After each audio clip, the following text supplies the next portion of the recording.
Good afternoon and welcome to the Chatham Board of Selectmen July 28th, 2020 meeting. This is a remote participation only meeting.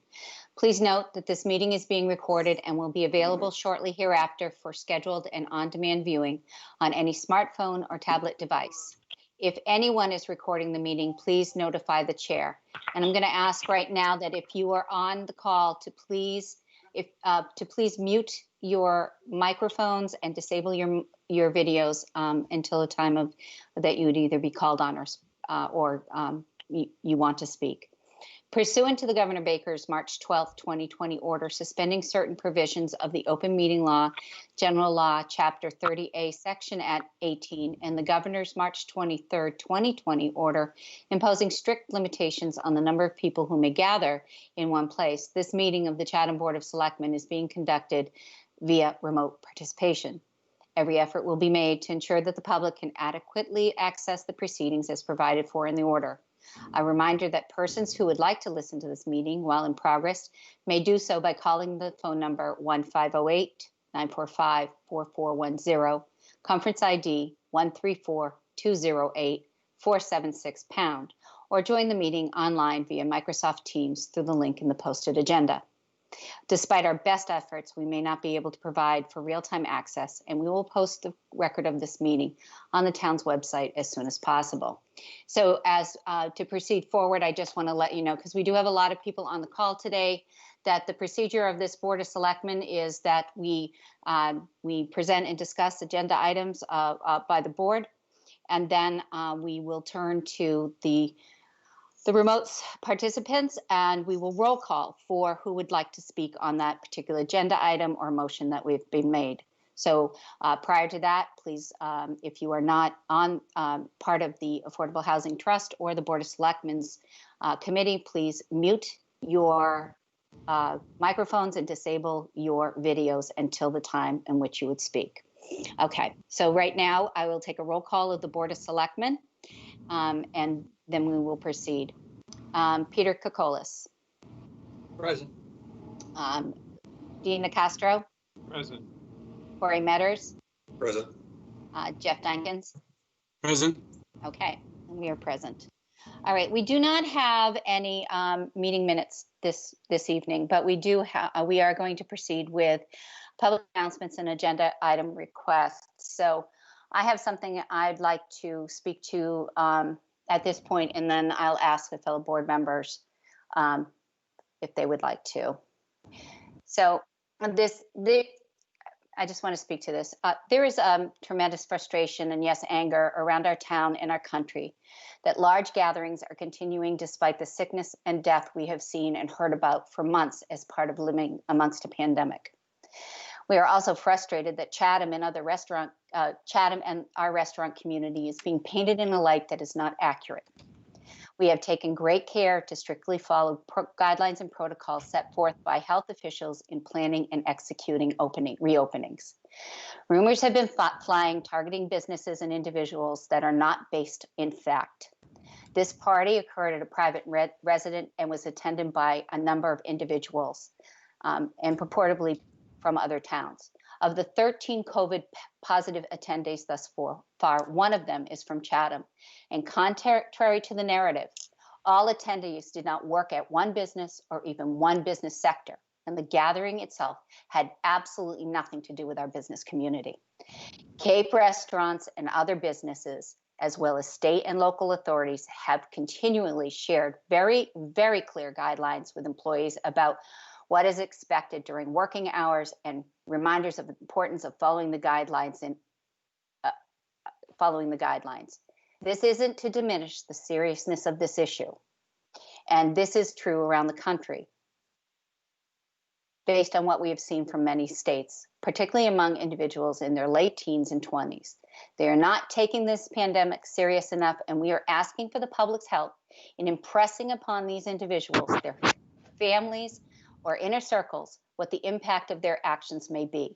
When drinking is involved, inhibitions are diminished and judgment is impaired. And we think it's worthwhile reiterating reminders and warnings of the dangers of ignoring necessary COVID-19 precautions and protocols to the younger community.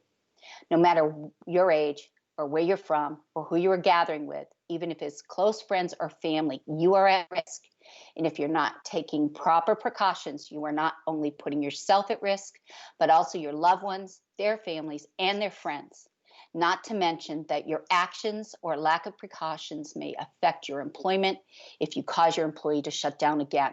Health and safety is everyone's top priority, but we also must consider the economic impact of these actions on businesses who have waited to reopen and done so carefully, and in many cases at additional expense, to institute safety precautions for employees and guests. It is unfair to direct frustration solely at visitors or summer residents or businesses who provide summer job opportunities for young people. As we understand, at least some of the attendees of this gathering are full-time Cape residents. We worked with the county, the Cape Cod Healthcare, to offer testing to not only those who attended these gatherings, but anyone who may have had contact with the individuals who were in attendance. We are grateful that those individuals took action and stepped forward to be tested. We are asking any one of these individuals who have symptoms to contact their healthcare provider and remind all who are required based on state and CDC guidelines to self-quarantine it for the mandated 2 weeks. And finally, for anyone to ignore the current mandates and guidance is reckless and dangerous. Thank you. Now I'd like to ask if there's any public comment or agenda item request from the board. I see Peter's hand up. Thank you, Madam Chair. I have two points. One has to do with the continuing energy efficiency efforts of Cape Light Compact. I just want to remind people that a number of rebates have been increased. And this is a good time if you're getting rebates on air conditioners or home purifiers. They have gone up a little bit more. And also, if you schedule a home audit by September 6th, we're extending the 100% rebate on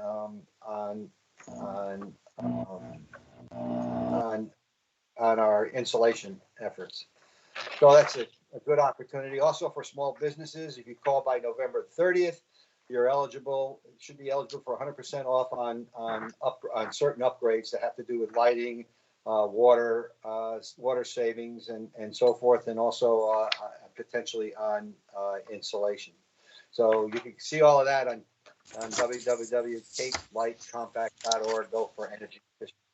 The other thing is we received a note from the Housing Assistance Corporation, and I believe it's on our website, with Cape-wide rent and mortgage assistance, and we'll be getting into a local one here soon. On our agenda, but they're Cape-wide. They have a considerable amount of money, and if they're having problems, and the number of federal funding could be changed or released, they have a single application form for mortgages and help for rentals. And you could call 508-771-5400. It's on our website also, and there are a number of other activities that are going on with that. Thank you, Madam Chair. Thank you, Peter. Any other board members have a public announcement? Did I see anybody's hands up? Okay. Any staff or have any public announcements or agenda? Well, they wouldn't have agenda requests perhaps, but any announcements? Okay, I'm going to pull the remote participants to see who would like to make a public announcement or agenda item request. So just speak up and I'll add your name to the list. And anyone? Anne Van Vak, I see you raised your hand. Okay. Anybody else? Okay, hearing none. Anne Van Vleck, would you like to speak? Yes, I would. Should I turn my camera on or just leave it on? Absolutely, whatever you feel comfortable doing. Okay. Good evening, everyone. My name is Anne Van Vleck. I live at 8 Deering Drive in Chatham. I am the Chief Development Officer at Housing Assistance Corporation. I saw that housing was on the agenda, specifically around the emergency rental assistance. And I wanted to just provide you with a few updates and on what we're seeing in Chatham, and also the services that housing assistance provides. So thank you, Peter, for mentioning that. And I don't want to interrupt you, but it might be best if this comes up during our rental assistant agenda sorry. item. Okay. In that way, you might be able to give us some really good feedback and we can continue the discussion. If you do it now, we won't be able to continue the discussion. Okay, If no that problem. works. Okay. Yeah, thank you. All right, I didn't mean to cut you off, but if you have anything else you'd like to speak to, we're happy to hear it. Nope, that's fine. Thanks. Okay, so I'll keep you on the list to speak on that agenda item when it comes up. Thank you. Anybody else? Okay, hearing none, we're going to move over to new business. And our new business to begin with is coronavirus COVID-19 update from the Director of Natural Resources, Dr. Robert Duncanson, and our Town Manager, Jill Goldsmith. Dr. Duncanson, are you going first? Sure. Thank you, Madam Chair, members of the board. Just our quick weekly update on where we stand with COVID-19. Right now, worldwide, we are over 16.5 million cases. We are over 650,000 deaths worldwide. In the US, we are over 4.3 million cases of COVID-19, and we are at 148,000 plus deaths in the US, rapidly closing in on 150,000. In Massachusetts, as of the latest numbers at 4 o'clock this afternoon, we currently have 116,182 cases, and we are at 8,551 deaths. For Barnstable County, we are at 1,718 cases, and I will tell you there was a significant jump in cases today, or reported today for Barnstable County. We went up 20 cases, which is similar to the spike that we saw last week, and continues the trend of seeing higher case numbers on the Cape. We are still holding at 155 deaths, which has not changed significantly since last week. In Chatham, we have officially reported 23 cases, and we are still holding at 1 known death for a Chatham resident. Just a quick update, we did hold our pop-up testing clinic yesterday with the cooperation of the Barnstable County Department of Health and Environment, Cape Cod Healthcare, and staff from the Hyannis Fire Department. In addition, we had observers from the Sandwich Fire Department and several nurses from Barnstable County as well that were here watching the operation. We tested 34 individuals yesterday, and as the chair indicated, we had targeted that testing to individuals that had attended or were close contacts to the event that took place back on July 12th, the private party.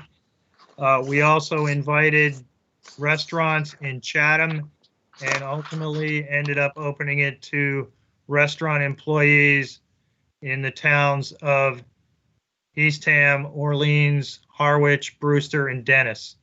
Because at Friday afternoon, we hadn't had a huge turnout of people.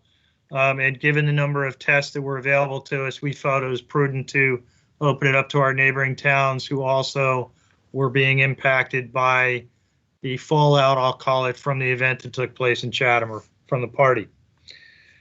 We do not have any test results back in yet. We had originally been told it would take anywhere from 24 to 48 hours to get those test results back. So when we do have those back, we will share those with you.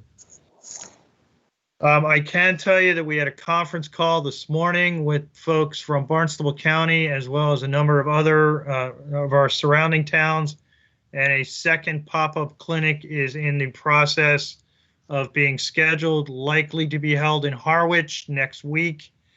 And similar, it will target the restaurant community because they seem to be the hardest hit by what happened and the fallout from that event. Some of the restaurants have been impacted. It is unclear as to whether or not those were direct impacts from the house party in Chatham, or frankly are other COVID positive cases that we're seeing throughout the Cape and throughout the Commonwealth. But we're trying to be as proactive as we can because that segment of the economy has really taken the greatest hit. We do have a number of restaurants in Chatham that have either closed down for a period of time or have switched to takeout only in response to what's happened. We are aware of 4 or 5 restaurants that's been impacted. Some of those have closed down. They performed the deep cleaning, and they have since reopened since the end of last week. Just 2 other things I wanted to quickly touch base on. One, we had a Board of Health meeting last night. One of the prime topics for the Board of Health was Schoolhouse Pond, which your board had remanded back to the Board of Health to consider. The Board of Health had a lively discussion for a little over an hour about it. A lot of good feedback from members of the public. And ultimately, the board did vote to limit or I shouldn't say limit, but to basically cut the parking lot capacity by 50%. As you're familiar with that parking lot, it's already designated for residents only, but there was still the feeling of members of the board that with the full parking lot of approximately 17 cars and the limited beach area, although we are seeing some additional beach area as the pond level drops in response to our prolonged dry spell. They still felt that, even at 17, if you had 17 families, it would be exceedingly difficult to meet the social distancing guidelines of 12 feet between tiled groups. So the board did rule to reduce that parking lot by 50%. And my understanding from Dan Tobin is that took place this morning. So that has been completed. In addition, as your board voted, signage will be going up on Sam Ryder Road, potentially starting tomorrow, but hopefully by the end of the week. DPW had to wait until the area was dig safed in order to put in more signposts along Sam Ryder Road. My understanding is the signs have been in. The dig safe should clear tomorrow, in which case, as soon as they can, they will get out there and get that additional signage put up, at which point then the police department will be able to enforce that area as being Chatham residents only, similar to the parking lot and similar to the parking that we have along Bridge Street. And then the final thing that I just wanted to mention was, I'm sure everybody is aware, but just in case folks aren't, the governor's new travel order takes effect August 1st, and that will mandate that all visitors to Massachusetts, as well as Massachusetts residents that are returning from out of state, unless they're returning from a limited number of states that have low COVID-19 positive tests, will have to quarantine for 14 days. So if anybody travels out of state, there are several exemptions, but they're very limited in nature. And unless you meet one of those, everyone will be required to self-quarantine unless they can produce a negative COVID test that was taken within 72 hours of their return to Massachusetts. You can also test out once you're back in Massachusetts and you've started your quarantine. You can get a COVID-19 test, and if it comes out negative, you can leave quarantine, but you have to remain in that quarantine until such time as you receive that negative test result. So it's not just a question, oh, I'm going to run out, get a test, and I can go back to my life. You do have to remain in quarantine until you get those test results back. So again, that takes effect August 1st. We have the link up on our website. The state's got information. The state will be doing, or already is doing, significant outreach to the transportation industry, as well as to the lodging industry in Massachusetts to make sure they are aware of these criteria. They will be required to post notice on their websites, as well as inform people when they make reservations if they do so by phone, and also inform them again when they check into various places. So the Commonwealth is trying to get the word out as greatly as they can so that people are aware of this change. So with that, I'd be happy to answer any questions. Bob, I have a question for you. Sure. There's some echo, so I'm just going to ask. Oh, okay, it's okay now. Just to reiterate, this is a mandate, not an advisory, correct? This is an order. This is not an Yes. advisory. The first travel advice was an advisory. This is a governor's order. Yes. Thank you. Dean, I saw your hand up, I believe. Thank you, Madam Chair. I do want to ask something about Schoolhouse Pond in a second, but just a couple of observations nationally. I've been a little critical of the CDC in the past. Some inconsistencies. They told us not to wear masks, then they told us to wear masks. Inconsistent information about whether the virus survives on surfaces or not. I don't want to make this political, but there was a photograph of Dr. Fauci not wearing his mask, sitting next to two people at the baseball opener last week. So I did hear a clip of Dr. Deborah Birx on the radio the other day, in which she said that, unlike some other countries, the United States is coding these deaths as COVID-19 caused, or as COVID-19 deaths, even though there are instances where the individual who passed away had some underlying condition that may have led to their expiration, simply because they had been tested and haven't had the virus when they died. I don't know how many of the 150. I'm not asking for clarification on that. The other thing that is concerning to me is that we were told there are 3 million cases in the United States, but we don't know, I don't think, or certainly we're not being told proactively how many of those cases are symptomatic as opposed to asymptomatic. I only say these as observations because the country has been put into a panic since January about this. And I don't take this stuff lightly. I think it's a very serious virus. We should follow the protocols. We should wear masks. We should socially distance. But I think we should, be very careful what we hear being thrown out on the media.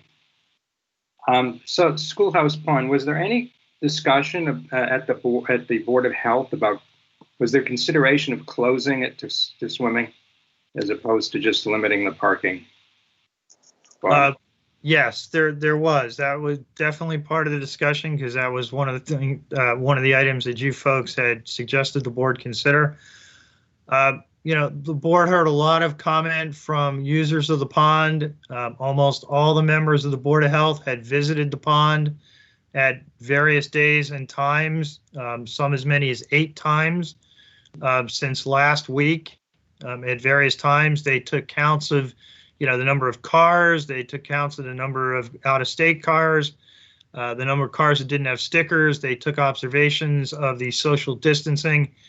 And in the end, the board felt that given the fact that they felt that if the parking lot was restricted in the number of cars, if the parking was limited on Sam Ryder Road, and with the additional beach area that's been observed recently due to the lowering of the pond level, they felt that for now they would not take the step of closing the pond to swimming. They will revisit it. They have a meeting scheduled again next Monday. Their meeting this week was an emergency meeting. And so they will continue to monitor it. They wanted the opportunity to, see how things went with the reduced parking in the parking lot and the reduced, hopefully, parking along Sam Ryder Road to see if the situation, I won't say resolves itself, but is better able to be handled. In addition, Dan Tobin indicated that he was working on getting staff that could be placed at the pond to help, keep things more under control and make sure it does not become overcrowded. So with those things all taken as a package, the board did not feel that it was necessary on their part to close the pond to swimming at this point. Thank you. Thank you. Corey? Thank you, Madam Chair. No, just to follow up on the Schoolhouse Pond conversation, I listened to the Board of Health meeting yesterday and the dialogue back and forth and the questions.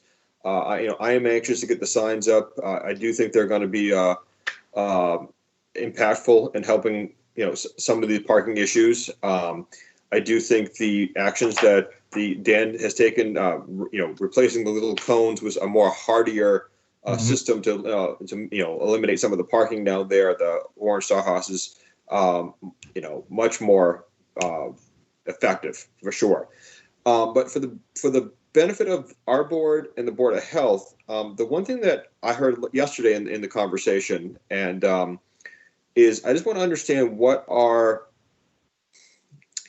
is the understanding of how these things are going to be enforced, and maybe to communicate with our police chief to understand exactly what resources we have to find out, or, do we have patrols that would be able to do, whether the signs get up and we have to patrol the area for, violations, or if the Board of Health decides to close this for swimming and whatever steps we take to, physically close the beach down.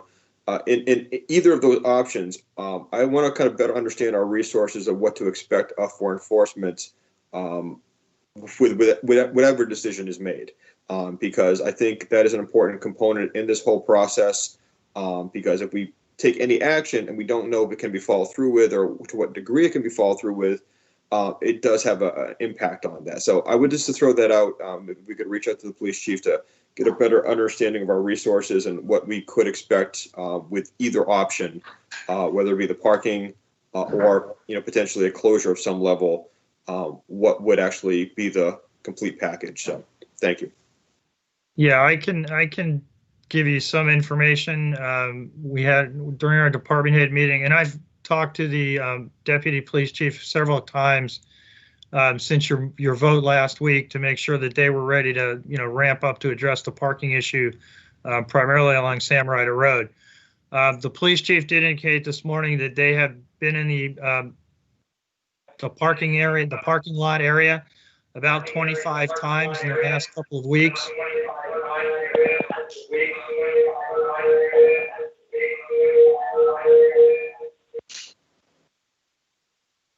As I was saying, the police department's been through the parking lot about 25 times in the last couple of weeks.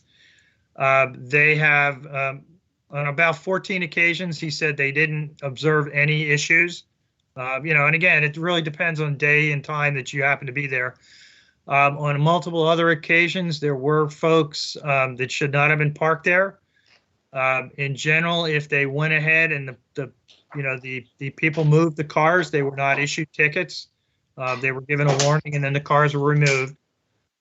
So yes, and in my conversations with the deputy police chief over the last week, they frankly are just waiting for the signs to be up along George Ryder Road, on Sam Ryder Road, and then they are ready to enforce as necessary.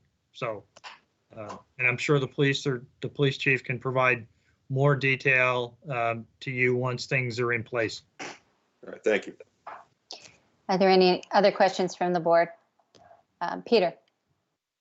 Yeah, And thank then you, Madam and then Jeff. Dr. Duncanson, my first question or comment had to do with the two previous selectmen as far as, parking and who's going to be there. I think I made the comment the last time. I think the critical point is that Dan Tobin is going to get somebody out there. If we don't have somebody out there controlling what's going on, it's not going to be any different. It's going to be harder to move the cones. Maybe they won't do that. But we had a few insightful emails from a number of the people that live in the area, and I think one or two of them spoke the other night, and they talk about walking in and coming in, and they're feel for them because they have a problem as far as using that beach, especially when they see cars that are from out of state without stickers and so forth. So I think if to be a real test is that they're going to have someone out there monitoring who gets into that pond. And I know they had a great discussion. That's just a comment. The second part is, would you mind just reiterating again, because of some of the things you see on different media, the privacy rights and tracking and so forth, and how that's done, and what we can know and what we our privacy rights say we can't have or can't know. Yeah, sure. I mean, we cannot release any under HIPAA, which is the primary law that governs information. We can't release any information that's identifiable down to the individual. So name or address or anything like that. And in general, we don't release information on medical conditions, although I'm sure in this case, everybody knows we're really talking about COVID-19. So that's why you'll see, the only thing we report is the number of cases that we have in town that are officially reported to us. I think we all recognize there are probably more cases in Chatham, in Massachusetts, and in the country as a whole that are not officially reported because people just, as we've said, a lot of people will get COVID-19 and, think it's the flu or a summer cold or something like that. They don't get a severe case. They deal with it at home individually. And so that information would never be reported. So unless somebody has a test and it's reported through the state system, and we only know about those results for Chatham residents, each town health department gets notified for the residents in their community. And we've talked about this before. So, it makes it very difficult when you're an area like Chatham or even Cape Cod, where it's a large seasonal population and a lot of visitors. If they were here, we wouldn't necessarily know about it if they did get a test because it would be reported back to their home health department or home state. So yeah, it makes it frustrating. It makes it difficult, but we do the best we can with the information that we have available to us and the information that we're allowed to give out to the community. Thank you. Any other, Jeff, did you have any questions? You did. Go Thank ahead. you, Madam Chair. Yeah, thank you, Madam Chair. Bob, good report once again. I think it's probably a good compromise in Schoolhouse Pond. I think it's worth giving it a try. I'm going to plug our Board of Health. I think they've done an admirable job during the course of this pandemic, and it's unfortunate that their good job is now somewhat overshadowed by the unfortunate transmission of the disease. In that party, we're getting some negative publicity therefrom. But I want to recognize their leadership. I think they've been out in front with Mass downtown, and out in front with Mass at Lighthouse Beach and at the Fish Pier. And at some point, I think it's really important that we continue to emphasize as leaders that there's personal responsibility at stake here, and we have to be vested in ourselves. And that if we're out in public and we can't be socially distant, we need to wear masks. And I'll keep repeating it. If we're out in public and we can't be socially distant, we need to wear masks. It's that simple. So I'll end there, but I do plug our Board of Health. I think they've done a really good job here. Thank you. Thank you, Jeff. Okay, any other comments? I think I covered everybody. So I'm going to ask if there's any comments from the remote, any questions for Dr. Duncanson? Questions for Dr. Duncanson from the remote participants? Elaine Gibbs. Anybody else? Okay, what's your question, Elaine? I would appreciate it if I didn't just ask a question, because I have been doing my own research and I understand. I would like to comment on some of the things here. In terms of personal responsibility, I think Chatham residents have done a wonderful job about that. That's not what this is about. I also understand privacy rights, but one of the problems we face right now is Chatham only has technically 23 cases, but we really have 34 because they were at a party in Chatham. And we think most of them were in the restaurant business, but they could have been in retail and any other businesses. And because we don't know where the party was, how many people were there, where they live, who they contacted, what state they're from, what county they're from, I would have shown up to get tested, but I haven't a clue as to whether or not I came in contact with them. And the money that was spent, and I congratulate the town for putting up that testing site. But the fact of the matter is, this isn't about educating people. The people at that party understood the consequences and they ignored it.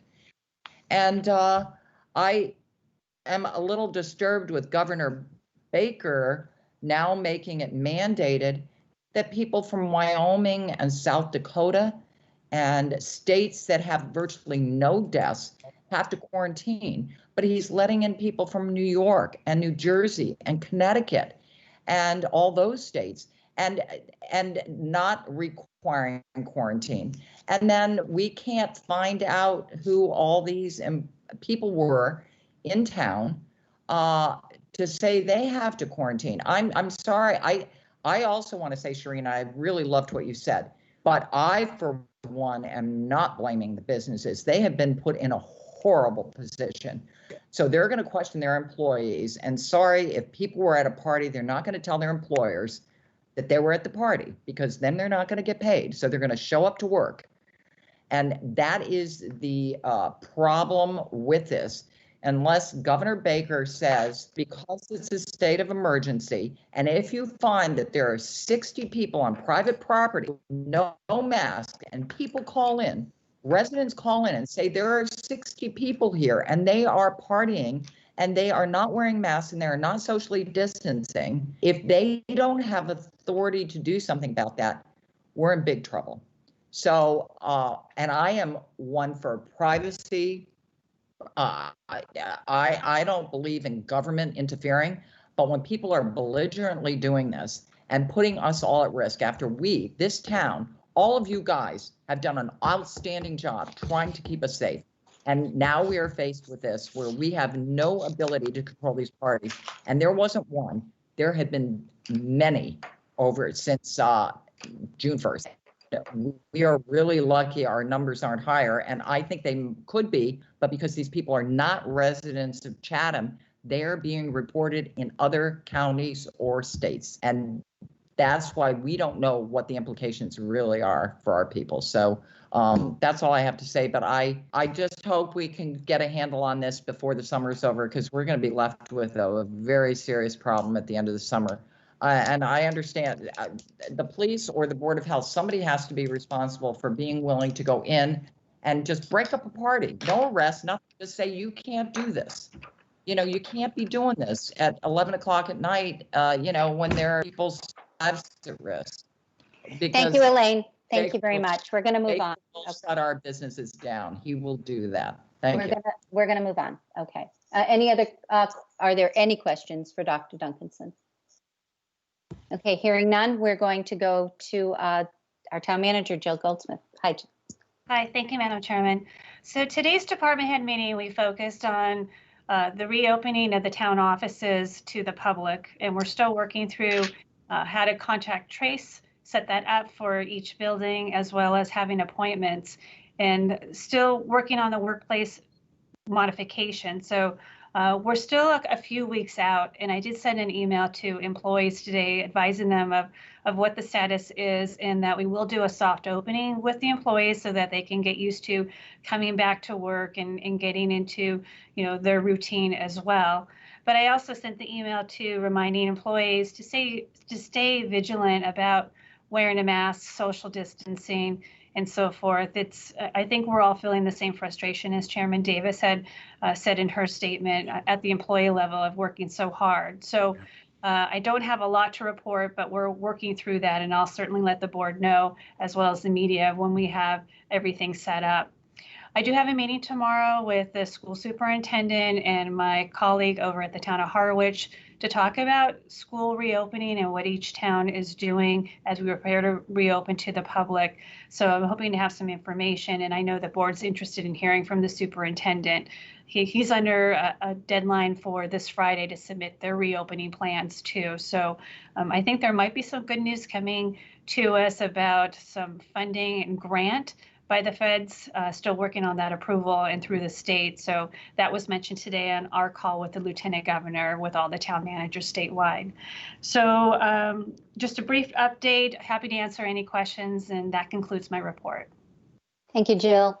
I just wanted to add also that the area businesses have received a stay healthy, stay open sort of support materials that they can distribute amongst their workforce through the Cape Cod Chamber and the Cape Cod Reopening Task Force. So there is some doubling down on messaging that's going on throughout the Cape on that. Any questions from the board for Jill? Seeing none. Any questions for Jill from the remote participants? Please say your name. Okay, hearing none. Thank you, Jill. Thank you, Bob. Thank you. All right. Right now, we're going to take a roll call of the Affordable Housing Trust Fund trustees to convene our meeting to continue. And then we'll come back to a regular meeting after, I believe it's item C on our agenda, when we adjourn the trustees and continue as the Board of Selectmen. So I'm going to take a roll call of the trustees present. Trustee Bean. Bruce Bean. Okay. Trustee, I know. Trustee Story. Present. Trustee Kokolis. Trustee Kokolis. Present. Okay. Trustee Meathers. Present. Trustee Dunkins. Present. And Trustee Nicastro. Present. And the chair is present. Okay. We have a number of items tonight, and it is 6:45. I want to remind you, I would like to move through these agenda items with clarity and with, with understanding, but we have a lot here. So let's be mindful if you're hearing comments if you're hearing a sort of a consensus from the board or comments that are of like from in your respect, please, if somebody represents your feelings, then that's great, and maybe you'll reconsider whether you need to speak to the matter or not. Not to say that everybody can't speak, that just making that suggestion. So our first item that we are talking about in our Affordable Housing Trust meeting is to consider creating an emergency rental assistant program. And to make the presentation, I believe it's our principal planner, Ali Sabatino, and is Pelinda Deegan, as well as the Affordable Housing Coordinator. Hi, Ali, welcome. Hi, how Haven't are seen you in a while, so very nice to see you. Yes. Okay, I'll just jump right in. go right ahead. So staff has been over the past a couple months participating in a working group that's made up of the 8 Lower Cape towns to discuss emergency rental assistance for those who have been impacted financially because of the COVID-19 emergency. So just go through a little history of some local townwide programs that we currently have for emergency assistance. So we do currently have a rental assistance program. It's through the Housing Authority. Those are and this program is for mainly families who are 80% area median income or less.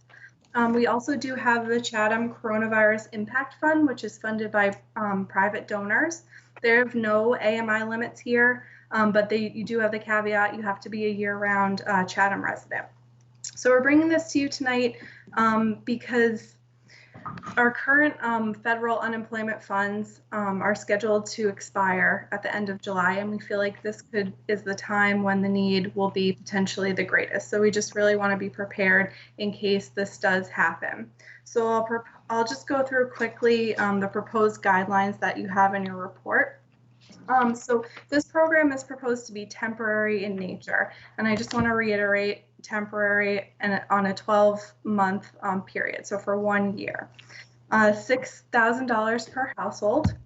The benefit amount may be determined by the program administrator based on need. And this is because we really want to make the program flexible. The program administrator really has boots on the ground. They're talking to the families, figuring out what exactly they need. So we want to make the program as flexible as possible. And again, the benefit is available within one 12-month period, again, temporary in nature. And it's on a first come, first served basis. So it's also important to note, I think here, that this is expected to be used after all other available resources are used. So those are federal funds, state funds. This would be to substitute any additional funding that would be required to make ends meet for the family, and that's specifically in the guidelines. So household eligibility, who does this serve? So the program is proposed to serve up to 100% area median income families, and that's because the Affordable Housing Trust, that's the cap for the trust that you're allowed to fund. We did not put a bottom to that cap just because, again, we want to make the program as flexible as possible. So in the report, the income and asset eligibility, you can't exceed 100% AMI, and in the report there is a table that shows how many people and the amount of money for 100% area median income. So for a family of 4, that would be $96,600. So the program administrator, what do they do? So they would do the initial intake, the assessment of need, professional case management, which we think is a really important part of this. It really helps. You're not just giving money to the families and hoping for the best. They really follow up and make sure that each family is taken care of, and if there's anything that is needed or is falling through the cracks, they really follow up and help with that. So we think that's a really important aspect of it. Financial counseling if needed, and then data collection and reporting. So right now it's hard to tell what the need is just because things are so kind of up and down, and there is also those federal funds that are coming into families that need it. So we really want, as a Lower Cape, every town that has this program, we want to have reporting. So we would know, if you've lost your job, if you can't have health, if you can't have childcare, things like that, that would all be in the data collection to help us gauge what we can do in the future. So the financial commitment from the trust, we're asking for $75,000 for 1 year. So the expected cost of the administration fee would be about 15% of that. And again, we believe that's really important because it has a lot to do with the case management of the program. And so it would be a maximum of a little over $63,000 for direct assistance. And that kind of adds out to at least, or helping about 10 households, or $500 a month for a 12-month period. And again, because just so everyone knows, we are hoping that other programs are used before this, and it directly spells that out in the program guidelines. So if a family only needs, $100 a month, or maybe just needs to cover expenses of $1,000 for 1 month, then we would have more money available to be able to help other homes. So it's really, again, the boots on the ground administrator going forward and figuring out what the need is. And so the current balance in the Affordable Housing Trust is about a little over $1.6 million. And so we do feel that we have enough money to go forward if the trust feels that this is an important program to create. So the next steps would be a discussion and approval of the program by the Housing Trust. We would have to create an RFQ to go out to select a program administrator. I have actually received a template from the town of Brewster, who is in the process of this right now. And then town manager to select administrator and sign contract. So I'm here if anyone has any questions, and so is our housing coordinator, Pelinda Deegan, as well, who's been heavily involved in this. Thank you, Allie, and thank you for the good work that the groups have been doing to put this together. I have a couple of things that I'd like to ask you, or just sort of talk about, because I see that this is, I see a bigger opportunity here than just the rental assistance program. But I also see where there could be some cost savings here that isn't being addressed. One of the things that I think that we should be considering when we're talking about this, because of the uniqueness of Chatham, is, and I'm not sure how this can apply to this particular funding, but is to include mortgage assistance. We live in a community with high valued homes and with high cost of living, and taxes are, when your home is valued at, let's say $800,000, and you're making you're on a fixed income. That's a problem here in Chatham.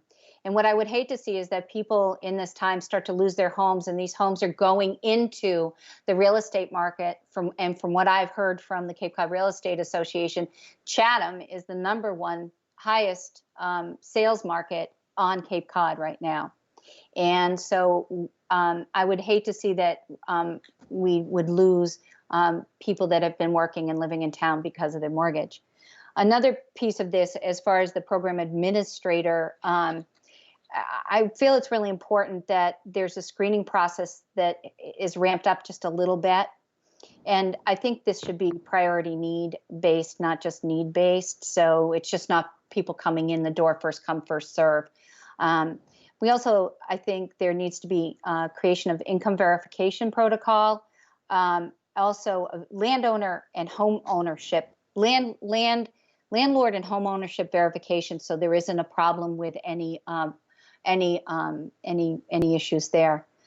Also, I'd like to see that we look at how the checks would be processed and what kind of delivery system is in place, and developing a database from Salesforce or any need-based that takes a lot of time.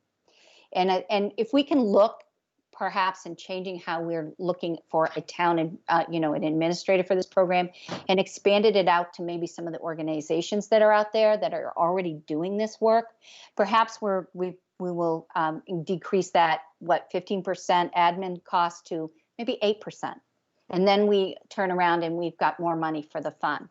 And again, I'd also like to discuss with the group is whether they would consider increasing this funding level up a little bit. I don't know if the town has done any background or has any information on need yet, as far as how many people are renting in town, and how many people just any data. I don't know if we have that kind of stuff. So I'd just like to talk about those possibilities when we're discussing, especially the idea that we go to an already existing organization or offer this to as part of our QF, so that we may be able to streamline this, get it in place, and not be slogged through getting ramped up in the next 3 months when people are losing their homes, losing their place. So saying all that, I think I saw hands up. Let's turn to the trustees for questions, and then we'll go forward. So I see Megan's hand up first. Go ahead, Megan.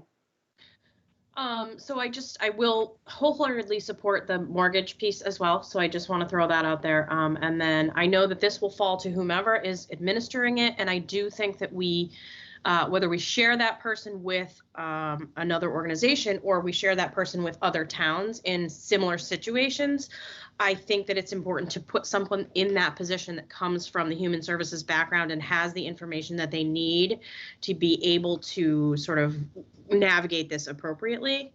And then the one piece that I would like to talk about throughout the conversation with regard to sort of who's eligible, I just want to be sure that if we're setting this up as a COVID relief fund, or that the timing is specifically, that this piece of the chunk is designated for COVID relief, that we make sure that it is targeted at that, because as we all know, we have a challenge with affordable housing in this town to begin with. And I don't want this to become, we need to fix that too. Don't mistake what I'm saying. If that's what this is designated as, I want to be sure that the need is a result of COVID related, issues. Thank you. You're welcome. You're welcome. Peter, I see your hand up. Thank you, Madam Chair.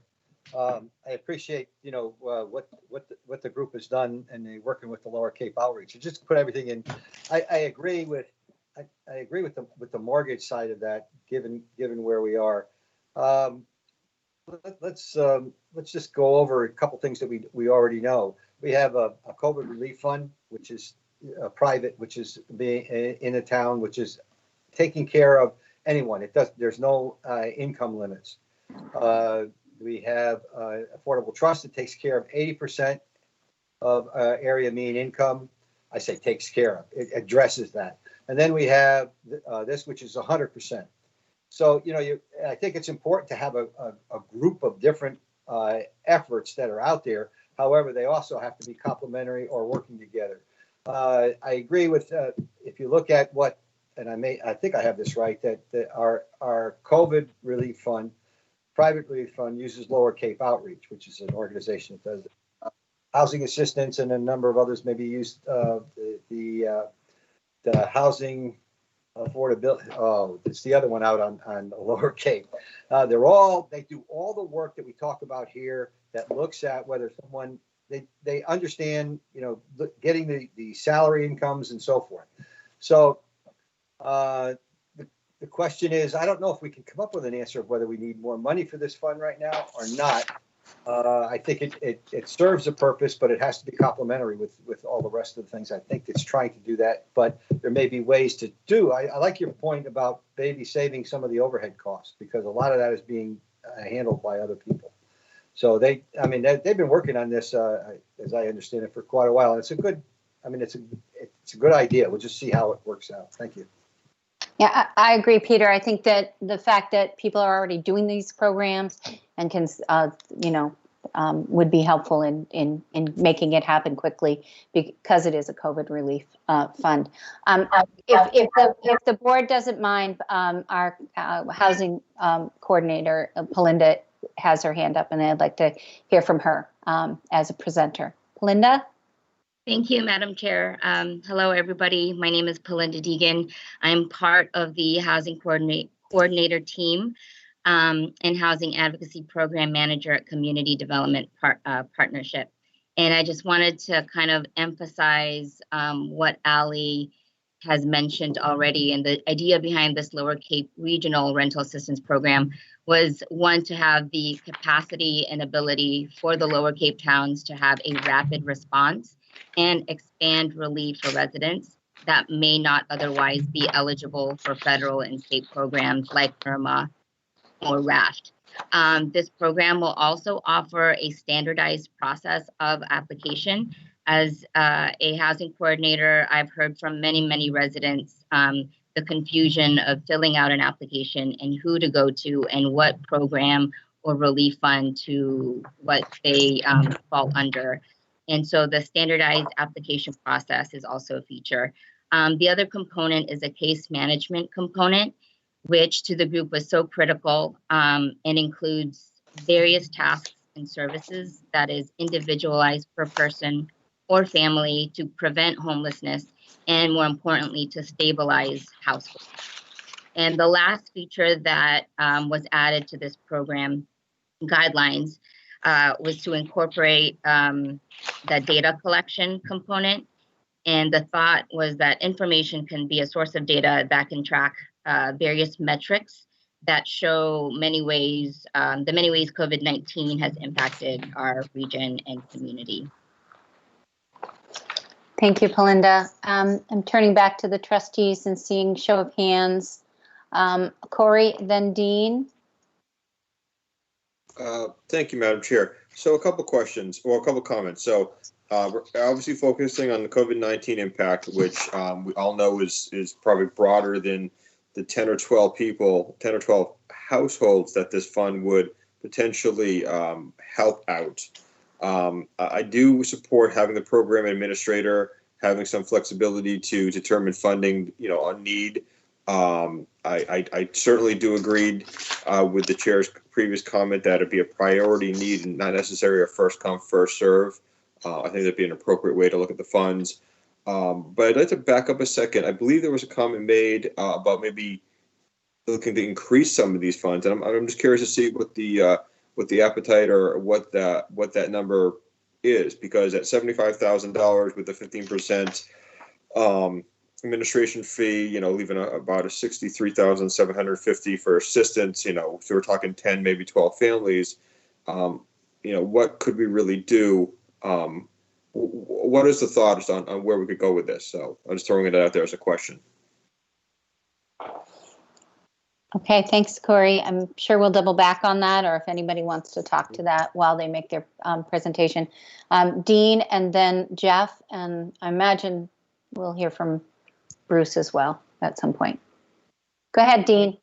Thank you, Madam Chair. Thank you, Ali and Belinda, for your comments and presentation. I'm generally supportive of this. I want to share in the comments that have been made before me, so I won't repeat them. I do believe it would be helpful as well to include mortgage situations, as the chair has outlined, and that may mean we may have to come up with more money than $75,000 to make it meaningful. I wanted to throw out a couple of questions, and they don't need to be answered immediately. We can get them answered when the other comments are in. is year-round residency in Chatham going to be a qualification, a requirement, as it is with the private fund, or is this 75,000 available to support people that don't meet that criterion?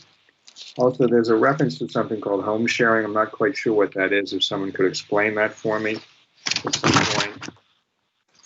And it says in the materials, each individual town will determine which Lower Cape agency will administer their program. I assume that's part of the RFP process that you're talking about.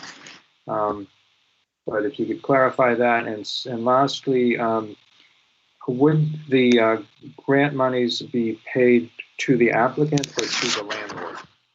So those are my comments and questions. Thank you. Allie, do you want to weigh in? Thank you. Yeah, I'll just answer them quickly. So it's not a year-round resident. I think there's a few different factors that make you eligible for this program. The first one would be that you currently are living in Chatham. You're a resident of the town.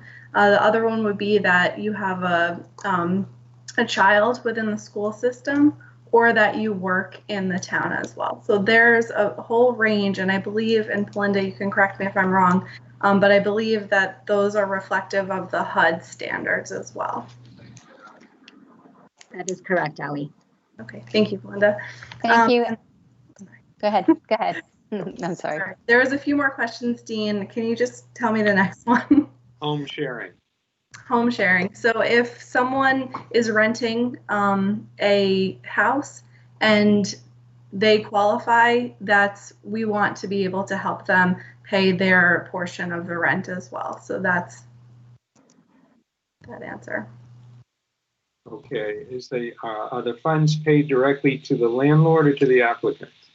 I believe that it would be up to the program administrator, but I believe that they normally pay them directly to the landlord. And Belinda, again, correct me if I'm wrong.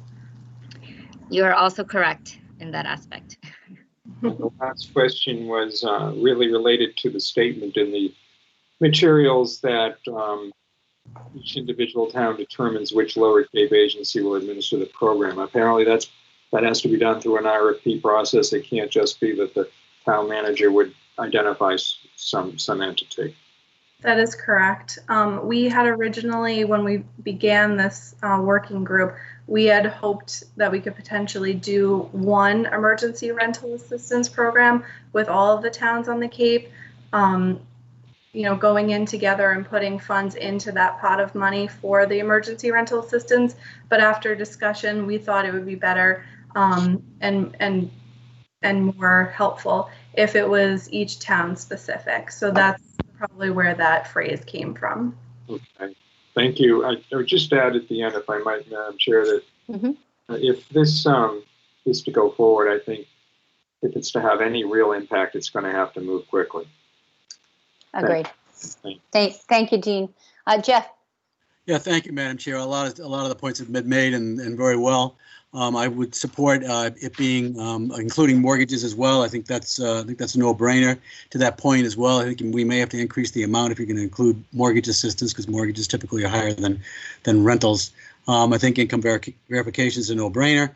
I love the regional approach. I had the same thought about, are we going to administer it regionally? It sounds like we're not. So I think that's probably smart, because I think we'll be more flexible and perhaps more nimble. I think timing is of the essence. And I think that's it. I would piggyback on others. If there's somebody out there that does this well, does it now, and we can be more efficient, again, getting it up and running with greater alacrity, then I think we piggyback or partner with others. But I'm fully supportive of the program, and I'm open to all other creative ideas. Thank you very much. Thanks, Jeff.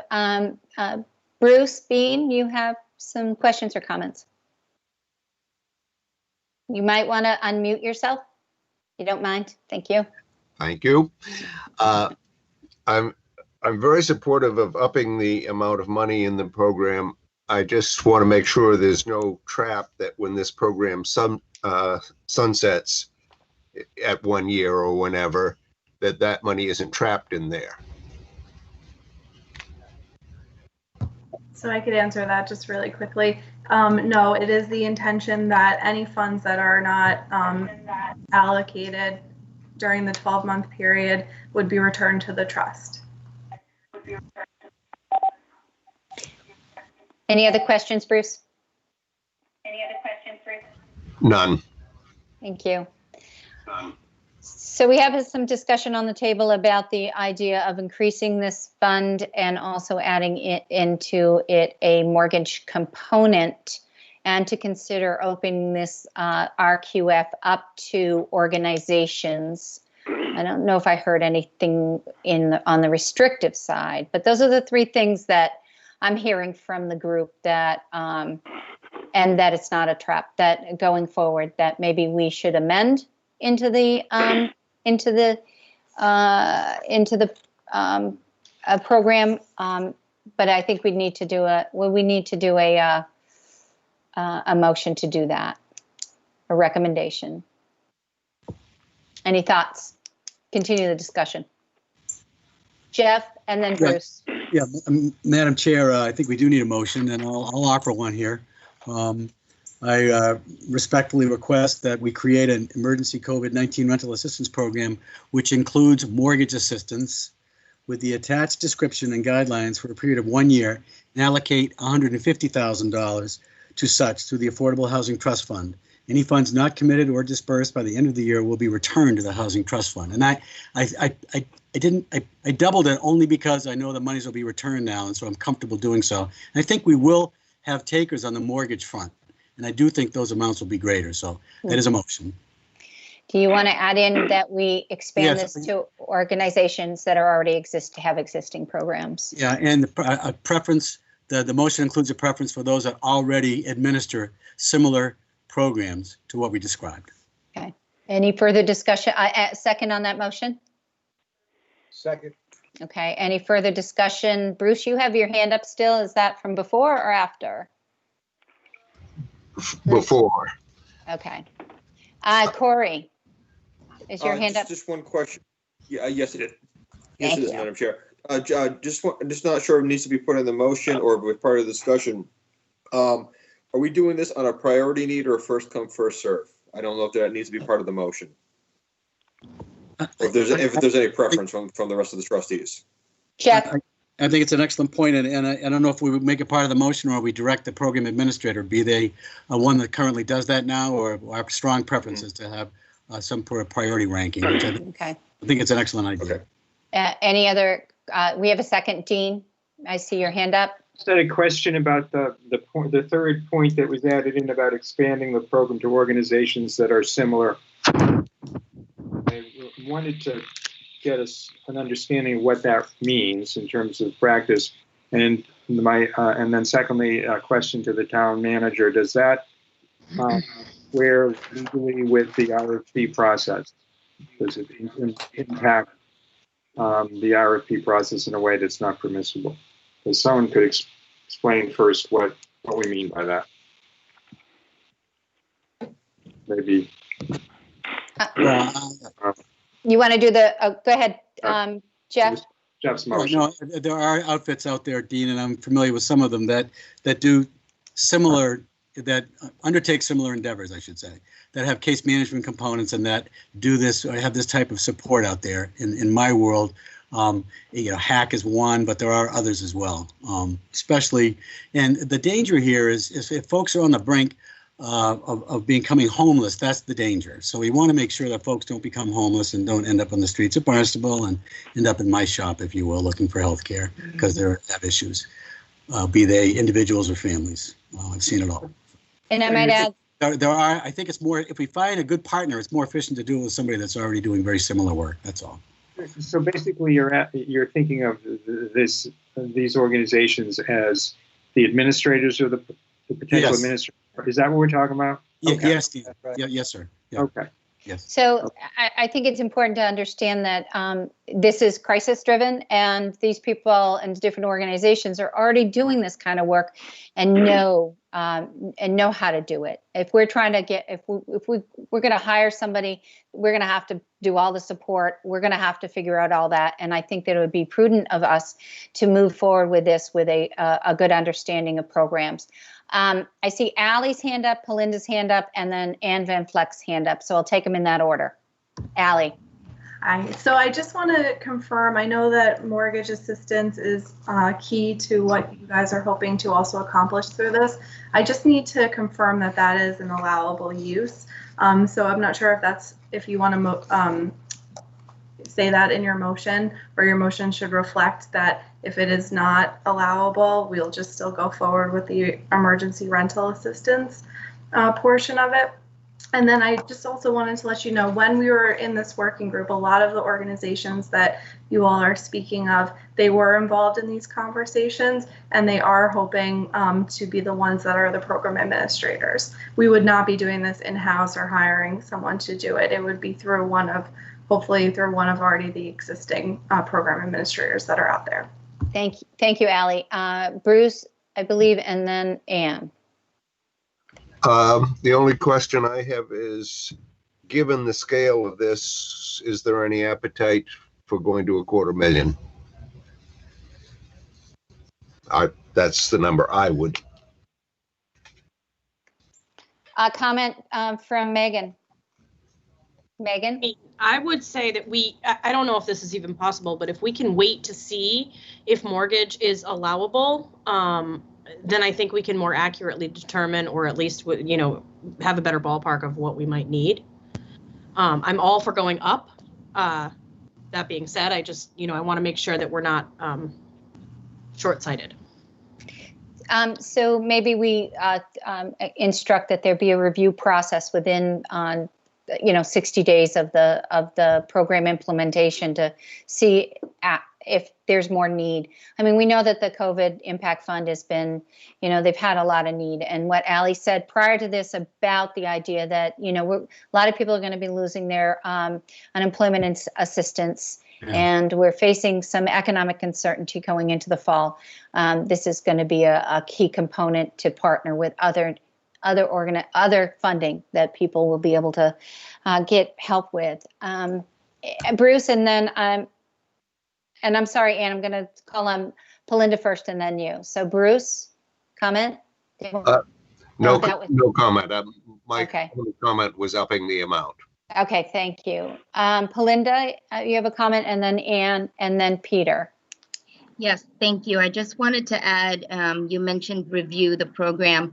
The group already scheduled an evaluation schedule where metrics are recorded quarterly at the 3rd month, 6th month, 9 months, and then 12 months, where they will be measuring the outcome and the success of the program. So I have that schedule, and I can give it to Allie if it's not on the document already. Palinda, a question. That's a proposal that happen, but we don't have. It would have to. An organization would have to have that sort of system in place to be able to capture that. Is that what we're understanding? Yes. Yes. Okay. Thank you. Thank you. Mm-hmm. Okay, thanks. Ann, finally, you have a comment or?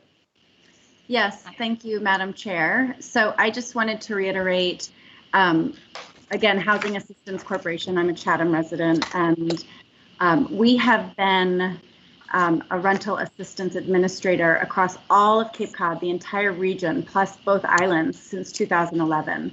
We currently have $1.5 million in state, local, and private funding available to distribute to qualified year-round residents. So there are multiple programs. Palinda did a great job of pointing out that it can be really confusing for clients, particularly as Jeff pointed out, they're in crisis, and we want to prevent homelessness as much as possible. So we have a rental assistance for families in transition. There's emergency rental and mortgage assistance programs. They all have varying guidelines, eligibility, so with multiple programs, we can really suit people's specific needs. Also included in that 1.5 are funds for specific towns exclusively for the residents in that town. So we received $300,000 from the town of Barnstable and $50,000 from the town of Yarmouth, using only a 5% admin fee for the residents exclusively in those towns. So that's an example of that process working. So yes, I want to reiterate that we have trained intake staff who are HUD certified, working remotely with clients to determine the programs that best fit their needs. We help clients navigate the systems that are already in place, and a finance department that verifies the vendor, distributes the checks. So we have a lot of that in place, and we have a single application. So what happened because of the pandemic is and the virtual environment, we now have an online application, one application for people to fill out, to simplify it from the client's perspective, and it can be completed obviously anywhere on the Cape. So we are available for any assistance you need. We want to be a good community partner, and we welcome the opportunity to work with you. And as a Chatham resident, I just want to say I'm absolutely thrilled that this is high on the priority of what you all are dealing with and addressing. So thank you. Yeah, you bet. Okay, Dean, you have a question. Yeah, just a comment in response to Bruce's question about increasing the funding. We have 1.6 mil in this fund right now, and it sounds like a lot of money, but we've got some other items on the agenda that might eat into that, so we have to be careful about it. With respect to what Ann just said, I guess I just want to throw it out. I mean, it sounded to me like a very credible partner for the town of Chatham to consider. Do we really have to go through this RFP process? I mean, we have to follow whatever the legal requirements are, but they've got a 5% administrative cost. They've got everything in place. It sounds like it might be very advantageous to consider just marrying into that program. And I guess lastly, with respect to the mortgage piece, as Ali said, we're going to have to check out the legality of that under the fund, and that will have a bearing on how much of if we go with 150 we spend or not. I guess we can leave that for town staff to deal with rather than encumber the motion any further. But those are my points. Thank you. Thank you, Dean. Megan, you had your hand up, and then Jeff.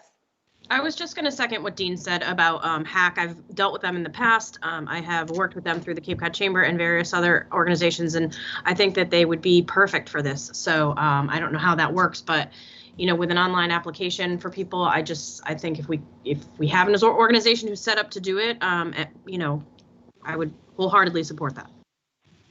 Thank you, Megan. Any other comments? Jill, is there any? Can you weigh in on the request for proposal, RQF process? Sure. So it depends on the dollar threshold. Even with our human services RFPs with our other partners that we have under that budget, we do solicit RFPs. So I can follow up with Ali on that. I think if the board can make your motion and take action, if we don't have to do an RFP, then we certainly don't have to. So that's something that I just need to follow up with Ali and potentially town council, unless Ali, you have an answer to it already. Okay, so we can follow up on that, but I don't want anything to restrict your motion. So if we don't have to, it's less restrictive and we can move forward. Okay, great. Jeff, do you want to amend the motion so that it doesn't restrict it to an RFP? Sure. Shauna might have to read it back to us. Yeah, go ahead, Shauna, please. I got to get back to my. Okay. The motion is that the trustees create an emergency COVID-19 rental assistance program, which includes mortgage assistance, with the attached description and guidelines for a period of 1 year, and allocate $150,000 to such through the Affordable Housing Trust Fund. Any funds not committed or disbursed by the end of the year would be returned to the Housing Trust Fund, with a preference to those organizations already administering programs similar to as described. And to add the language of not necessarily having to go through the RFP. Jeff? Yeah, we'd like to avoid an RFP process if possible. I don't know how else to word it. And could I say with direct contract, if no Yeah. procurement process is needed. That's even better, Shauna, of course. Thank Shauna, you. that sounds great. And as far as the mortgage language is concerned, I think it has to be a contingent sort of, the mortgage is contingent upon the allowability within the program, if we can amend that as well. Okay. Yeah, and I'll plug hack as well. I mean, Yeah. unabashedly. Thanks. Okay. I'll second Yeah. that. You second those amendments, Dean? I second. Thank you. Okay. All All right. Then why don't we take a vote on this and move forward, okay? Madam Chair? Yes, yes. I know this is a meeting of the trustees. Are you going to entertain comments from remote participants during this portion of the? I actually did. I will ask again. Are there any remote participants that want to weigh in on this motion? Elaine Gibbs. Anybody else? Steve Buckley. Okay. Anybody else? Okay. Elaine and then Stephen. Go ahead, Elaine. Yes, Elaine Gibbs. I just want to point out, and I do have some concerns. I know that the amounts are small, but I hope that we are getting legal tax accountants here in terms of, particularly about the mortgage down payments, that if it exceeds certain amounts, there are, whether it's a loan or a gift, we're going to get into some banking issues that I would hope that we make sure that we have covered and have legal advice on. Thank you, Elaine. It's my understanding we were talking about mortgage payment assistance and not mortgage down payments. So I think that to clarify that, just to clarify that with you. Stephen?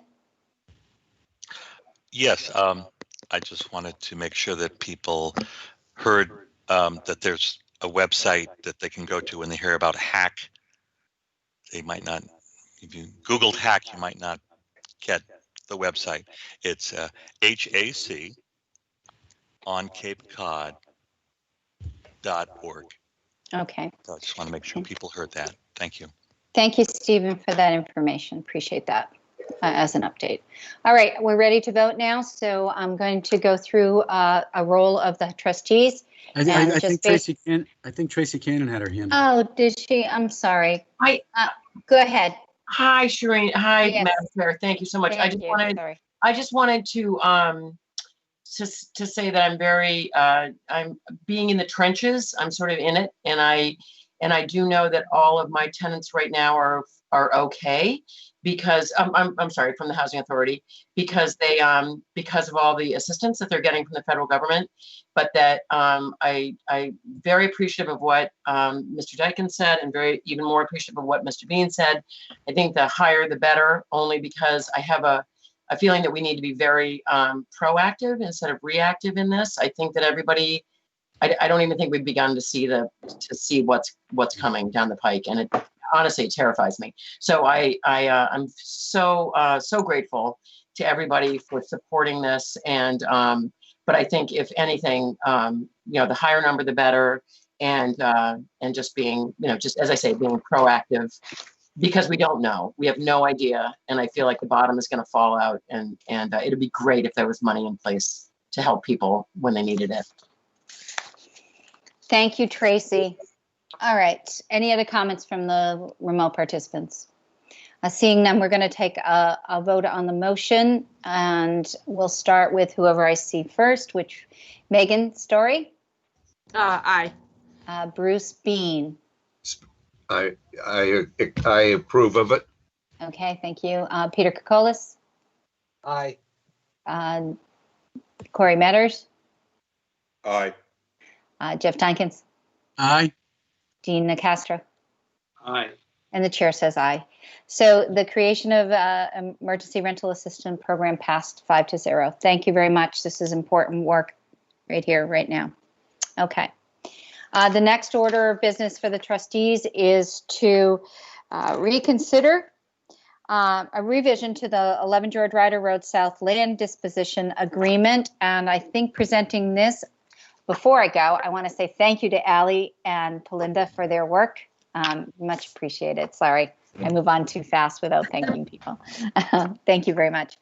Next order of business is revision to the 11 George Ryder Road South Land Disposition Agreement. And I believe Katie or Allie or both are making the presentation. Is it Allie today? All right. Hi, Allie. Welcome again, our principal planner, Allie Sabatino. Thank you so much. So the trust awarded Habitat for Humanity of Cape Cod for the RFP process a property at 11 George Ryder Road South. Habitat currently is trying to subdivide the property into 2 parcels, and 2 lots will be built with subdivide the parcel into 2 lots and build 2 homes with capital A affordable housing on them. In 2009, the trust entered into a land disposition agreement with Habitat with the condition that complete the construction of the units by September 30th, 2022. However, unfortunately, due to the COVID-19 emergency, Habitat is asking that that date be revised to May 30th, 2023. So Town Council has reviewed this request and recommended that if the trust agrees, a change would have to be made to the LDA or land disposition agreement. But they have requested, the council has requested that since Habitat is requesting this change, Habitat should be the one that would alter the agreement. So I'm here to answer any questions that you have. And also I believe that Beth Wade from Habitat is here if you have any questions from her. Okay. Beth, hi Beth. Hi. All right. Do you want to make any comments before we, or just make yourself available for questions? I think just quite simply, this is a direct result of COVID-19 and our having to respond to the governor's orders, and also the fact that we utilize volunteers in our build process. And for their safety, as many are in the vulnerable category, being a bit older, we shut down our builds. So this is just a ripple effect. And so that's why we're asking for this particular extension. Thank you. I have some questions from the trustees. It looks like Selectman Nicastro has a question. Thank you, Madam Chair. I just really, I'm going to offer a motion because I think this is pretty straightforward. Okay, great. But before I do that, I wanted to point out to Ally, I guess, Exhibit B, the quit claim deed, I think has a typo in it on the first page of it. It's toward the end. Last paragraph, number 2, first line, it says 2 4-house lots. I think it should say 2 with parentheses 2 house lots. Am I right? Yep. Okay, thank you. Madam Chair, I move that the trustees approve the request by Habitat for Humanity of Cape Cod to amend the land disposition agreement between the Chatham Affordable Housing Trust Fund and Habitat for Humanity of Cape Cod Inc. to reflect a new construction completion date of May 23rd, 2023, and further for Habitat Legal Counsel to draft the amendment to the LDA subject to review and approval by Town Council. Do we have a second for that? Corey? It's Corey. Yeah. Okay. Corey, your hand's up. Do you have a question? I was just going to say, this is a very straightforward request. I have no issue with this at all.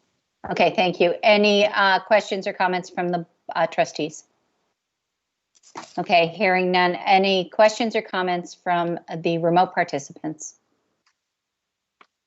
Okay, we're ready to take a vote on this. Let's go through the roll. Selectman Dykens. Aye. Selectman Kokolas. Aye. Selectman Nicastro.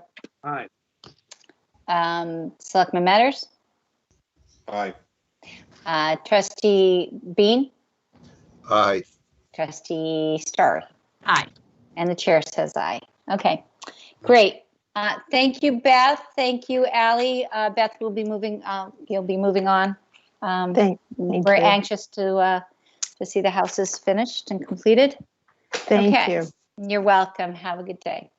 Our third item tonight is to consider issuing a request for proposal, RFP, for the purchase of land or parcels of land within the town for affordable and attainable housing. And so I believe this is a presentation from Katie Donovan and Director of Community Development and Allie Sabatino, but Principal Planner, and I believe Allie's front and center again tonight. So for this item, so it's all yours, Allie. Go ahead. Thank you. Okay. So we do know that there's a large affordability gap in the town regarding how much a home costs and how much people can afford to buy a home. This has been documented in the comprehensive plan and also in the housing production plans, most recently in 2018, but also before that. And so to help bridge this affordability gap, the trust could consider the purchase of a parcel of land for affordable and attainable housing. Just wanted to point out, though, that if you are considering doing both affordable and attainable housing on this parcel of land, the trust can only fund the portion that is designated capital A affordable. So that would be 100% AMI and below. So you might want to consider, I know, based upon the financial situation, just because of COVID, the COVID-19 emergency, we do have these designated capital A affordable funds through the trust. So you might want to consider potentially just limiting buying a parcel of land for these capital A affordable housing monies. Just to let you know, we are also later in the meeting, during the Board of Selectmen meeting, we are going to be discussing the Middle Road property, the town-owned Middle Road property, which does not have these restrictions because it is town-owned, but we'll discuss that in more detail later. So a way to go forward to potentially purchase a parcel of land and to get people to apply with their pieces of land is to issue an RFP. So that is what is included in your packet. Again, it is both, the RFP does include both affordable and attainable housing, because I know that is something that the town wants to see going forward, but I do, again, need to caution that any additional funds for that attainable housing, not affordable housing, would need to find an additional stream of money, and most likely that would be town meeting approval. So in the recommendation, Ally, does it read affordable and or attainable housing? It doesn't. It just says both. It says for both. Okay. All right. Okay. So that does keep it open to possibilities. All right. Do we have any questions from the board for Ally? Dean, I see you. Go ahead. I think Jeff had his hand up first. Okay. I can only see. Okay. Go ahead. I think we should, this is not going to cost us anything at this point. It's just staff time. Obviously, that's a cost. But until we know where the property is and what we might want to do with it, we're not committing ourselves to any expenditure. So I think we should explore this conceptually at this time, and I think we should keep it open for both affordable and attainable. And so I'm very supportive of issuing an RFP, and then we can take a look at what comes in. So I'll offer the motion. I know nobody else has discussed this yet. I move that the trust authorize the town manager to issue an RFP for land for both affordable and attainable purposes. If you want, I'll make it and or attainable. And why don't we do that? For both. Okay. For an RFP for land for attainable and or affordable and or attainable purposes. That's okay. You're going to second that. Okay, Peter. I see that the town manager has her hand up. Jill? Yeah, so we occasionally get offers from private property owners, but through state law, it requires us to go through an RFP process. And the thought was with this RFP would be a rolling RFP. So it's not just, 1 year at a time. We would allow for opportunities to come to the town and somehow phrase that in the RFP that people who might not have something now, but you never know what might happen, so that they can offer the property to the town. And that's something that Ally had recommended and discussed with town council. Do you want to? Go ahead, Dean. You want the adjective rolling inserted into the motion? Rolling RFP, so it's clear that the Board of Selectmen supports that. I'll offer that. I'll amend my motion. I'll second. Okay, great. All right. Corey has his hand up, then Jeff. No, thank you, Madam Chair. No, I was just going to reiterate that, keeping this very flexible, having both affordable and attainable. I think attainable is a very important element that we need to address in this community. With what has previously been said, keeping both in play makes more sense and gives us the flexibility we're going to be looking for until we know what the parcels, what the size are, and all the other details. So keeping our options open, I would be more supportive. So I support the motion on the table at the moment. Great, thanks. And I know that we have recommendations to create an attainable housing fund at some point. I think we'll be discussing that down the agenda a little bit, recommendations that have come forward. Jeff? Yeah, brief, fully supportive. It's a no-brainer. Let's see what's out there. Thanks. Great, okay. Peter? Madam Chair? Yes. Yeah, thank you, Madam Chair. I would agree. I just would make a point that we talk about affordable housing has been a problem for big A. Affordable housing has been a problem for a number of years, going back before at the end of the 20th century, a long-range comprehensive plan looked at it. But attainable housing is the 21st century problem. I'm going to say that again. That is an issue that we have here now, and it's critical, especially for the people that were all the 365. When you talk about the 365, what the Finance Committee has put out as far as housing, I think that we have to consider attainable housing, and it has to be part and parcel of anything we do. I think only because it's going to make it a much better setup. So I agree with what was said before. It's not costing us anything right now. We should proceed with it. Thank you. Thank you. We have a motion and a second. We've had comment from the board. Any other trustees want to weigh in on this before we put it out to the public for any questions or comments? Hearing none. I'm turned to the remote participants to, is there anybody that has a question or comment on this motion? Steve Buckley, I have a question. Okay, go ahead, Steve. I just want to understand that when it comes to affordable and attainable and all that, are we talking about rental only, or ownership? That's the question I have, because my concern, I guess, is that if somebody meets the criteria, but then begins to make more money, they could disqualify themselves. So I'm just curious as if whether it could be raising this as an issue, that it could be something like where I am. I bought an affordable housing 12 years ago, and now I own it. So I like the idea of ownership. So just question. It's a question, basically. Thank you. Yes. And the question is, it's all inclusive. I believe Allie's going to say that. Go ahead, Allie.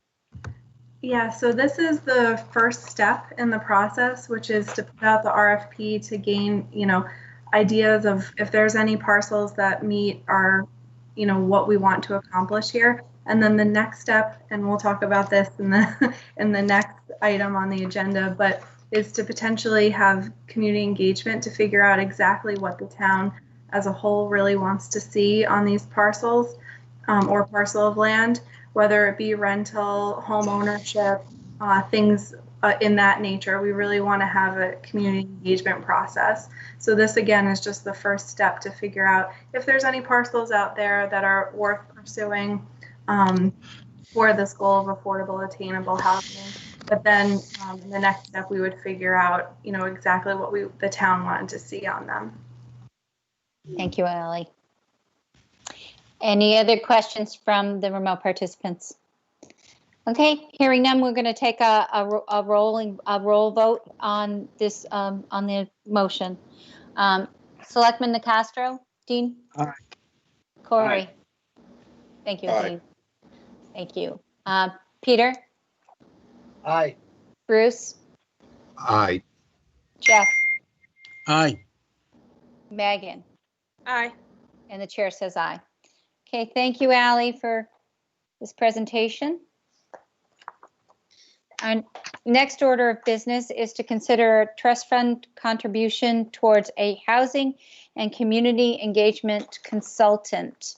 Again, this is, I like these theme-based this kind of theme-based meeting. This is great. We're getting a lot accomplished in a short period of time. Allie, if you'd like to go forward with a presentation on this, thank you. Sure. So to fulfill a Board of Selectmen goal and objective, directing the town manager to host a roundtable discussion to initiate conversation, identifying opportunities to increase affordable and attainable housing. We are coming to the trust to ask for funding for this consultant. So some of the tasks that are outlined in your staff report that this consultant could be tasked with would be to help determine the most advantageous properties for use as a mix of affordable and attainable housing. So that would be after those RFPs come back that we were just speaking about. They would really help us kind of pick and choose which properties would be best for what our goals are for affordable and attainable housing. They could facilitate a series of public meetings to provide housing development, education, and framework, solicit input from residents, and to draft development concepts. And then they could embark on an inclusive and community engagement process to guide the direction of what types of housing to consider for a site that will have both affordable and attainable housing. And so with that, it would be, how many units, scale, appropriate funding sources, and then we'd hope it would all be consistent. We would require that it would all be consistent with the 2018 Housing Production Plan and the Town Comprehensive Plan. So again, just as we were speaking of in the last discussion, this any funds that the trust designates towards this would have to be solely for capital A housing. So here we've asked for $15,000 total, whereas half would be funded by the trust, so $7,500, and the remaining balance would come from the town manager's consulting and engineering account. And $15,000, we've asked around at different towns who have also done this, and that was, roughly the amount that they got back from their RFQs that went out. And so we thought that this would be reasonable. However, if, for some reason it does cost more for this consultant, we would come back to the trust to ask potentially for additional funding. Thank you, Allie. Corey, and then Peter. Thank you, Madam Chair. Be careful how I ask this. So in an earlier discussion, we were talking about, $500 per family assistance, 12 months, $6,000 a year. We're looking at a contribution of $7,500 with an additional $7,500 from another funding source. Is there any in-house sources that we could use, tackle this with? Because that $7,500 could be an assistance to an entire family plus. I just don't know if we have the resources to do this in-house versus going outside, or I just throw that out for consideration, because it's a lot. It's not a lot of money, but you look at the impact of $7,500. Could we do any of this in-house to bring that number down? Thank you, Corey. Any other comments or questions from the board for Peter, and then Dean? Thank you, Madam Chair. Let me start with getting this consultant is really what we're looking at, in my opinion, is community outreach. It says it here. That's an initiative like we've done on a number of other areas. It fits within our goals and objectives. We want to get as much public input as we could, especially when it came to one of our top priorities being affordable and attainable housing. I understand Corey's point about $7,500, but I guess I'll wait to hear what the answer is. But I would prefer having this funded. It fits within everything else that we're going to do. We're going to come up with a policy, but we need this kind of input to deal with what we're going to be. I think get a town perspective on everything that has to do with affordable and the attainable housing. I'm going to say it again. Attainable is very, very important, I believe, to this town. we have some affordable housing. I'm not going to diminish the fact that we need more, but we have virtually no attainable housing. And it affects everything that we do. And I'll make this point later on. This is an economic issue. And I think the 15,000 sounds reasonable. But I would like to hear the answer to Corey's question. So thank you. Okay, Allie or Jill, can you weigh in on this? I see that Katie had her hand up. I don't know. Oh, I didn't see Katie. Hi, Katie. Yeah. Hi, go ahead. Good Katie. evening, everybody. Thank you. So looking at whether or not, staff in-house has the capacity to do this, where the planning board is engaging in a long-range planning process in the West Chatham area, it would be difficult for staff, for community development staff to be directing these community engagement programs. And the other thing I would like to mention is that we do have a housing coordinator through Community Development Partnership. But whereas Community Development Partnership is also potentially an affordable housing developer, we felt it would be more appropriate to not utilize them for this community engagement process. And so that is part of the reason that we're going out for to engage with a different housing consultant. I also imagine, Katie, that there's a level of expertise and timing on this issue, and I appreciate that this is a task-specific process, and I really think that if we fund a coordinator or a consultant, excuse me, then this will be driving this forward in a more quicker, more direct manner. And it wouldn't get bogged down into other tasks that the staff would have to be dealing with, especially right now in COVID, where we are, we've got limited sort of resources working on. I mean, we're servicing our community, but let's look at it from an idea that this could move a project along quicker and more efficiently. And there's some very talented people out there that could really look at this, who have done it for years and have that sort of skill set that would be really bring it home for us.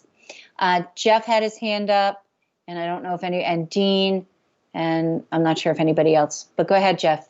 Yeah, thank you, Madam Chair. Just a point of clarification. This is for currently town-owned properties. Stupid question. Is that just town-owned properties? No, so it would be for either town-owned property or the property that you would potentially choose through the RFP process. Okay. Okay. Thank you. Yeah, I think it's short money. Thank you. Thank you, Jeff. Dean, go ahead. Thank you. I do have a question, but I wanted to say, and just sort of piggybacking onto what Peter said about the importance of attainable housing.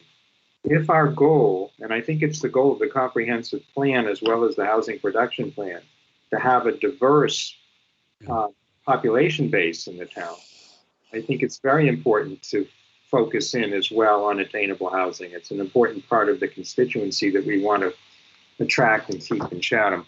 And I think that is a very good question that Corey raised, and I also think that Katie answered it very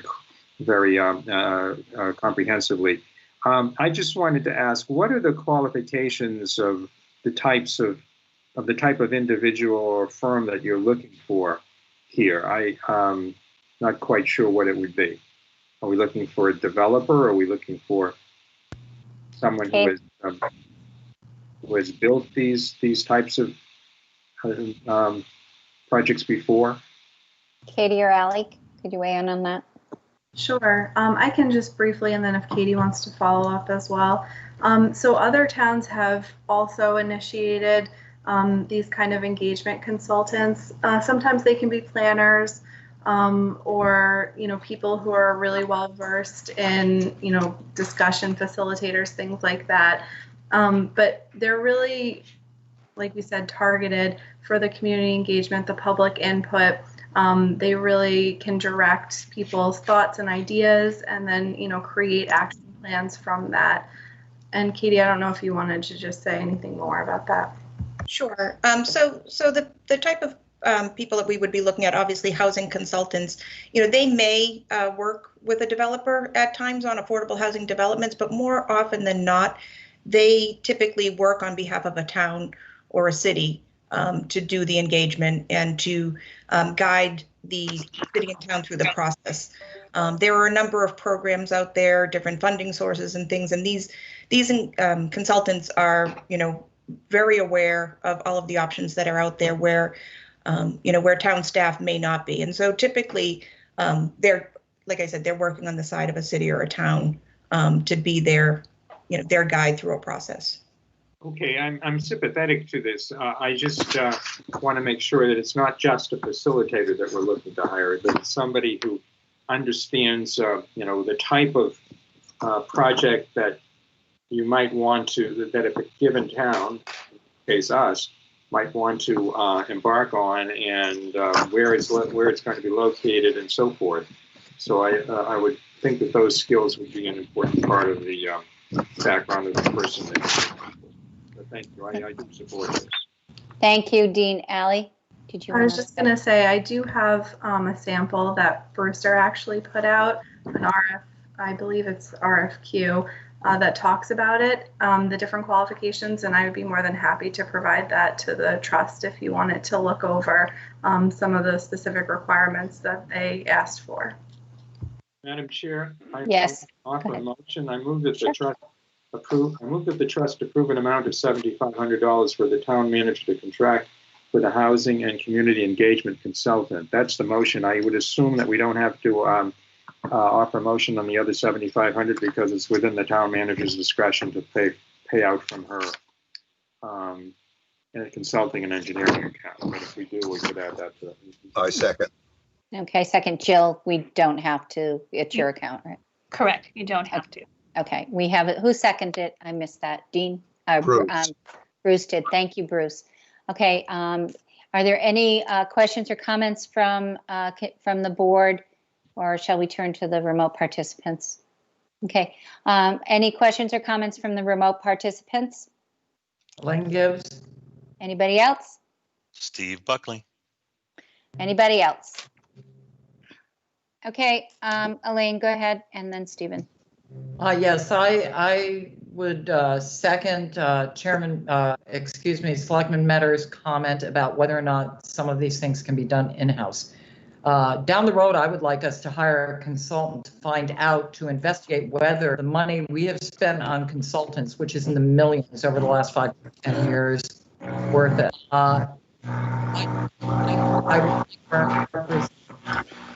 I'd like to think they're representing the town, but when we hire them, they usually have an expertise where they are proponents of a certain thing we're attempting to accomplish. So I don't know. $7,500 is no big deal. Fine, go ahead and approve it. But I'd like us to readdress the amount of money we spend on consultants when we could be doing a lot of this in-house. I sometimes question whether or not they're totally objective representing us, or if they do have a mission sometimes, and we're at their mercy. Thank you. Any other comment? Stephen Buckley, you had a question or a comment? Yes, comment.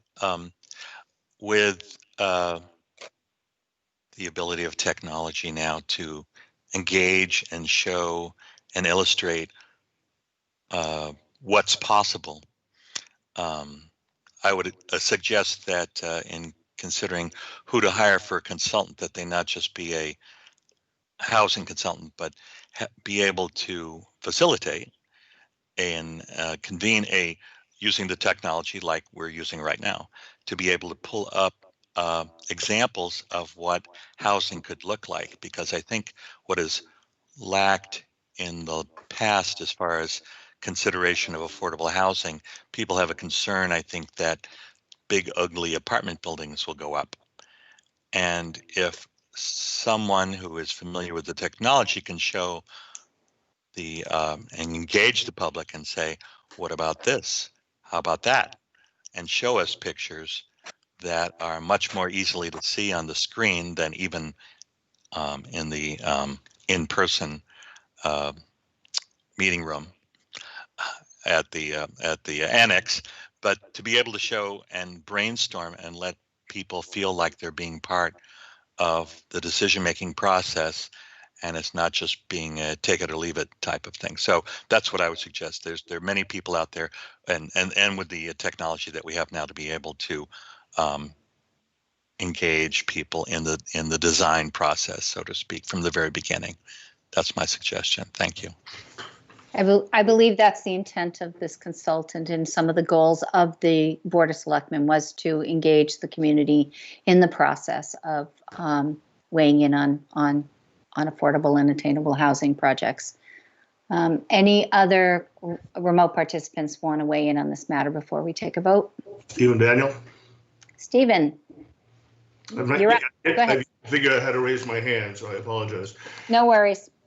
There are firms like J.M. Goldson. I guess, and speaking as a member of the Community Housing Working Group of the Finance Committee, one of the things that became clear to us during our process was the importance of a professional facilitator who is also kind of a community developer. Firms like J.M. Goldson, for example, really was conveyed to us a really critical path elements to success.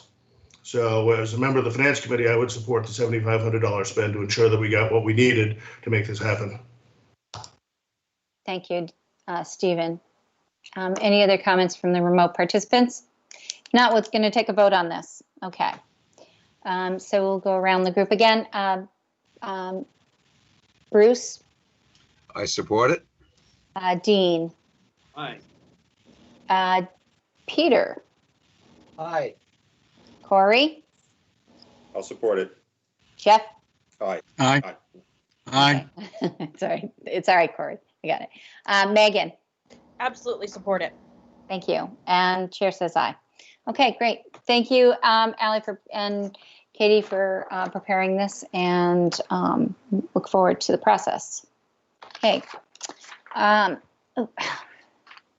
Just checking the time here, guys. We're doing okay. All right. Our next is a matter that I thought we could start an initial conversation about the Affordable Housing Trust and Board of Selectmen Policy Development and Action Plan. Right now, we had a very good example of moving forward on matters that we've been working on over a time period. But I think it's really prudent that we review some of the housing related recommendations that we initiated back with the Chatham 365 forums, and we turned that over to the Economic Development Committee to review, and the Finance Committee set up a working group and continued the prospect with a perspective on affordable housing. So with all of the review pieces that we have here, I thought it would be a good idea to look at what we want to do going forward based on those recommendations. And so I'd ask Peter if he'd like to speak first on this matter, and then we'll bring it back for some sort of, I think at this point it will be a brainstorming, and then we'll move forward with and build some consensus, and then move forward with some solid recommendations that we can address and take into fruition. Go ahead, Peter. Thank you, Madam Chair. Just in general, it's heartening now that you see that we have I think a strong consensus on the high priority for affordable and attainable housing in Chatham. You mentioned the Board of Selectmen goals and our objectives, which were there. The housing production plan, we should not forget that is something that's good until 2023, and it was also approved by the state, which talks about affordable and attainable housing and a number of issues.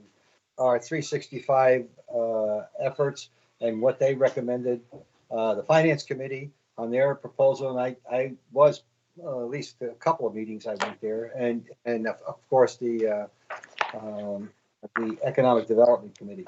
I believe that we need a comprehensive policy on housing and affordable and attainable. And the reason I say that is this goes back a number of years. I won't bother you too much, but many the people on this board might remember when I first showed up, and the planning board at that time had a couple of meetings with the Affordable Housing Committee and a few others, and we were proposing to look at a number of things, one to include the ADUs, and this was even before we had an agenda for, well, actually it was for town meeting without a discussion, and there was a lot of pushback on this, even to the point of calling it a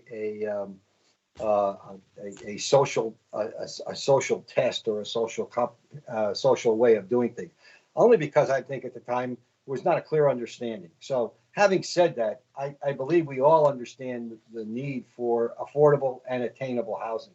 And if we're going to have a policy discussion on it, I think we should have a document that says it. And I'll just go through some of the things I think are on there that should be part of it. I think, first of all, we should state our housing policy. What is it, the result? You know, in the business, we called it our vision. We don't need to spend $1 million on a vision. We've got a vision for Chatham in our long-range plan. We've got it in our bylaws, and basically it says we want a thriving community of all demographics. And I think, I'll give the Finance Committee credit. Their ending statement, which I found very interesting, is what do we want Chatham to be? Do we want a year-round, and this is just paraphrase, a year-round community of all demographics, or a retirement, my words, a museum, which were Dean Castro words, or, and I quote this, continuing on the arc of exclusive or periodically inhabited second homes. That's snob zoning in some ways, in certain areas, and we have to be smart about where we do affordable housing. Then I think we need to reference the need. This kind of stuff we should have we don't have to spend a lot of discussion on it. Also, we should focus on Chatham, but Chatham can't solve the entire problem. This is a Cape-wide problem. It's a regional problem. And to say that somebody can go live someplace else because you can't live here, that someplace else happens to be going across the bridge, and we don't see them again. I believe we need to form a trust, and we should talk about what that trust should be, especially when it comes to attainable housing. We're already started doing this. So the due diligence to recognize what's available in town. We brought that up previously. The staff came back with it. I think that can be included in there. And the one we just talked about, our community engagement involvement, that should be part of our policy, to be specific about what we want to do in reaching out to the community.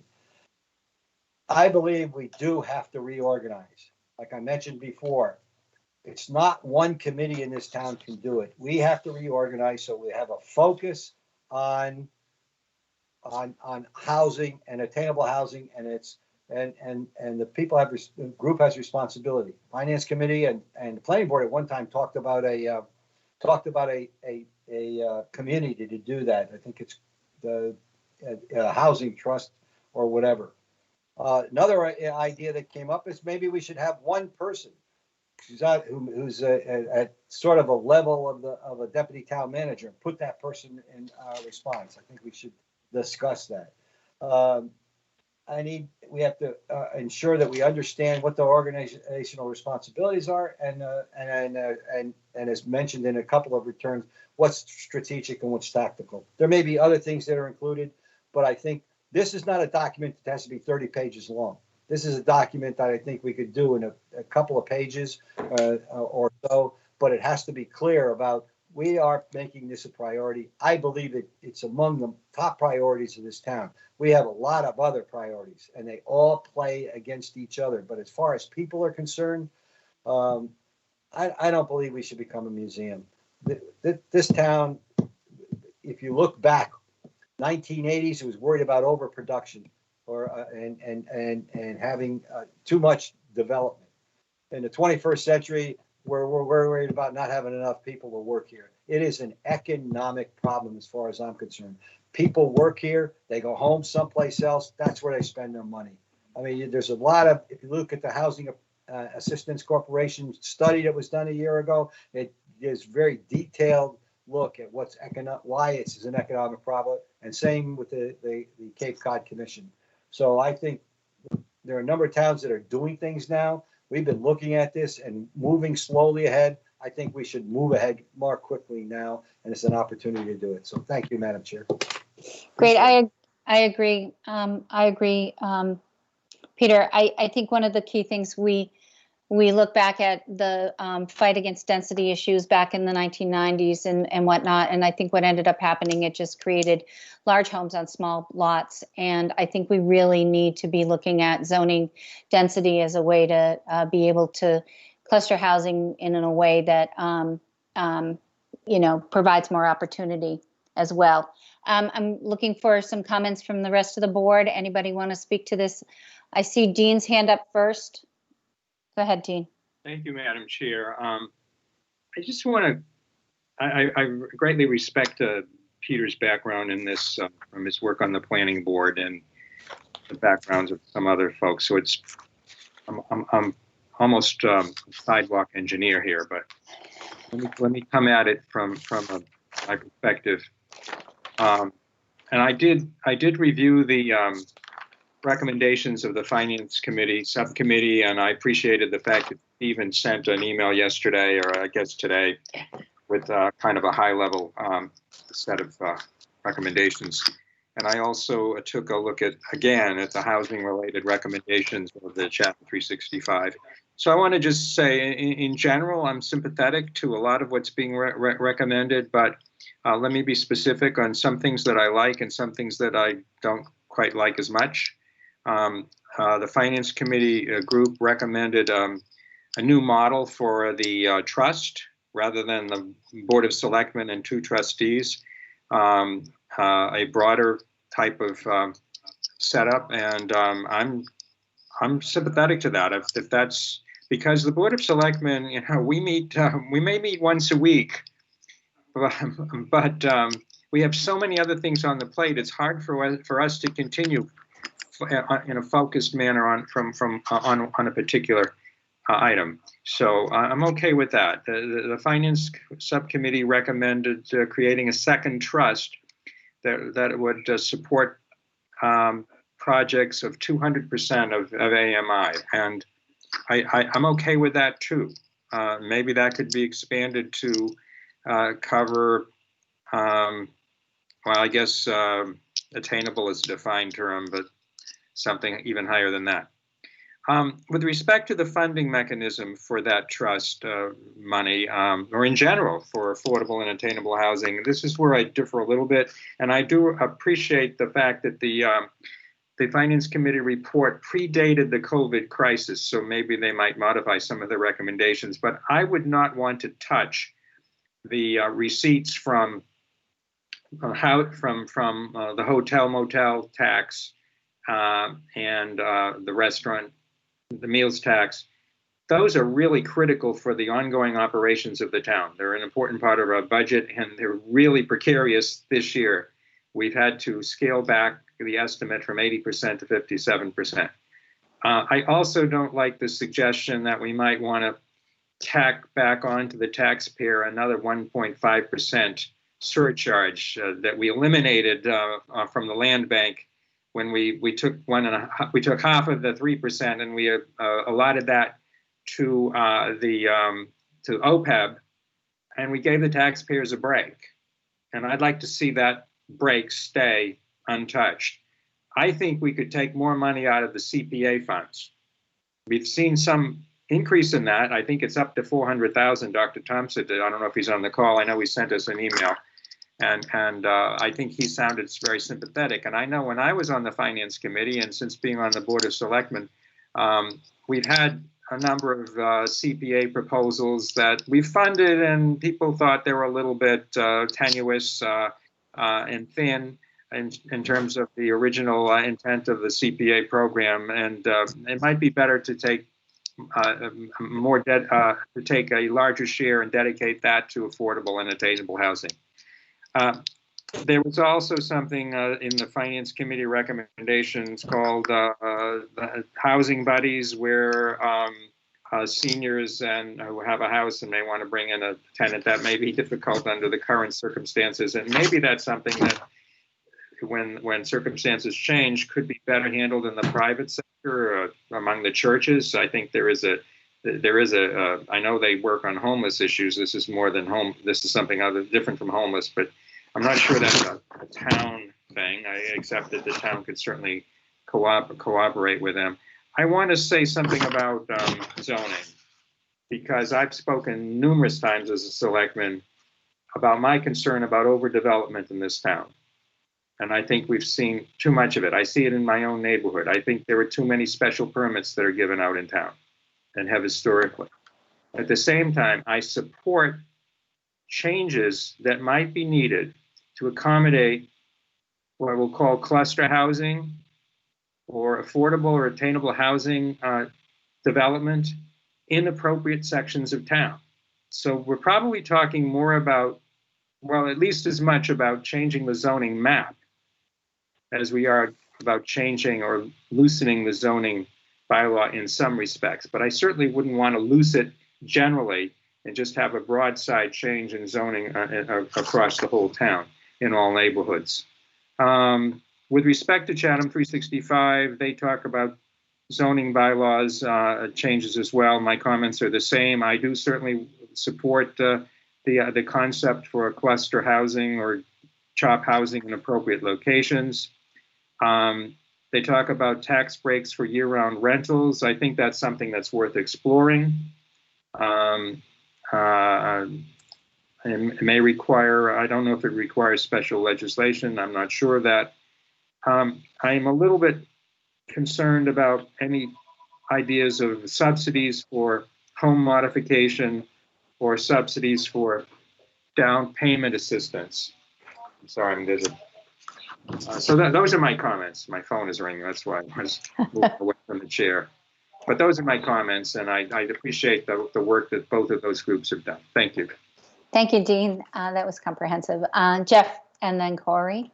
Yes, thank you, Madam Chair. You know, I'm a bit frustrated by this whole, our inability, I guess, over time to kind of really get some granular progress on this one. It is, as Selectman Kokolas has noted, and as many of us have noted, it is a huge priority for this town. And if not our number one priority, it's darn close.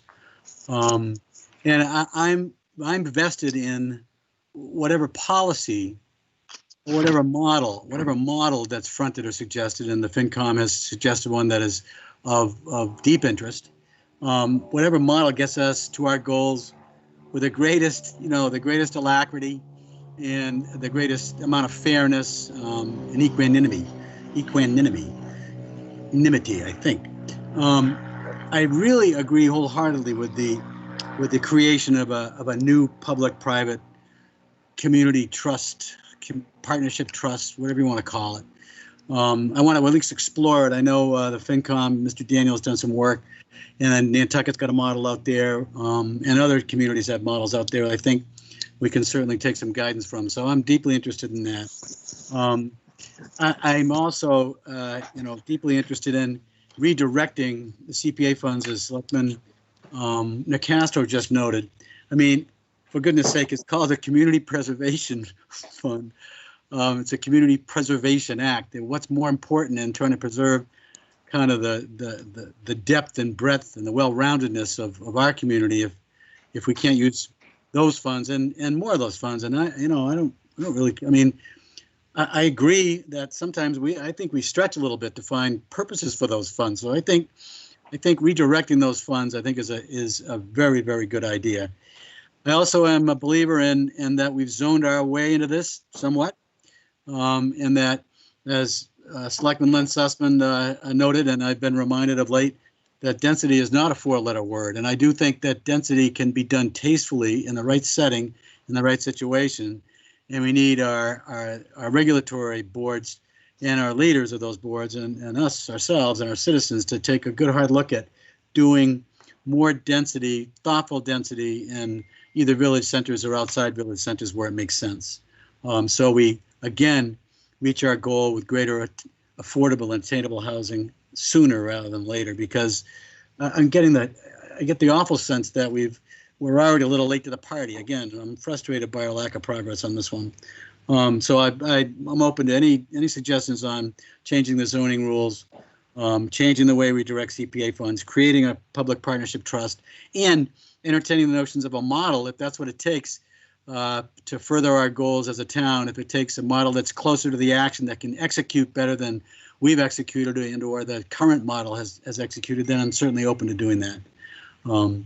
Those are my comments. I really do appreciate everybody's hard work on this. And Madam Chair, and you and Jill, I appreciate your hard work. This is an intense meeting, but I like the single subject matter of the meeting. I think it focuses us. It gets everybody, a lot of more people involved. And I applaud you, and I applaud the FinCom for their report and their interest. It's been out there for a while. We read it a while ago, and I appreciate you bringing it forward. No excuses, but boy, COVID's really been a sideshow here, a front show, I should say, too. It really has distracted all of us. So I do appreciate your effort to bring this forward, and I think it's time well spent. So those are my comments, and again, thank you very much. Thank you. I believe Corey had some thoughts, and then Megan. All right. Thank you, Madam Chair. I'll keep my comments relatively short because I am in agreement with much of what has been previously said, so there's no need to restate those comments. I do think these conversations are very hearty and healthy.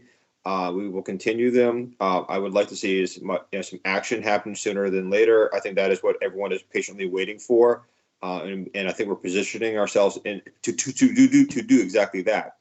I think one thing we need to really take a good grip on is our inventory, our town-owned inventory, and we have an item coming up next that we can talk about. There are many parcels that are listed in these documents that I could definitely support. Moving forward with affordable and attainable housing. There's a couple I'm a little reluctant to jump on right away, but I like a little more conversations to see if they would have merit, in that area. So I think we're positioning ourselves very well.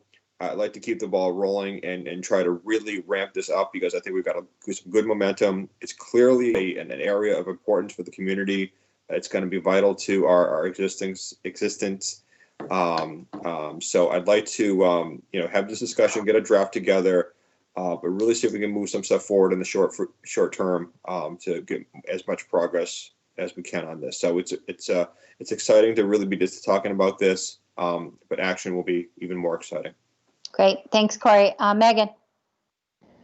I just wanted to point out, or I think I heard from Dean that there was a letter from FinCom that said that that insinuated at some point that some of the money should come from hotels and meals taxes.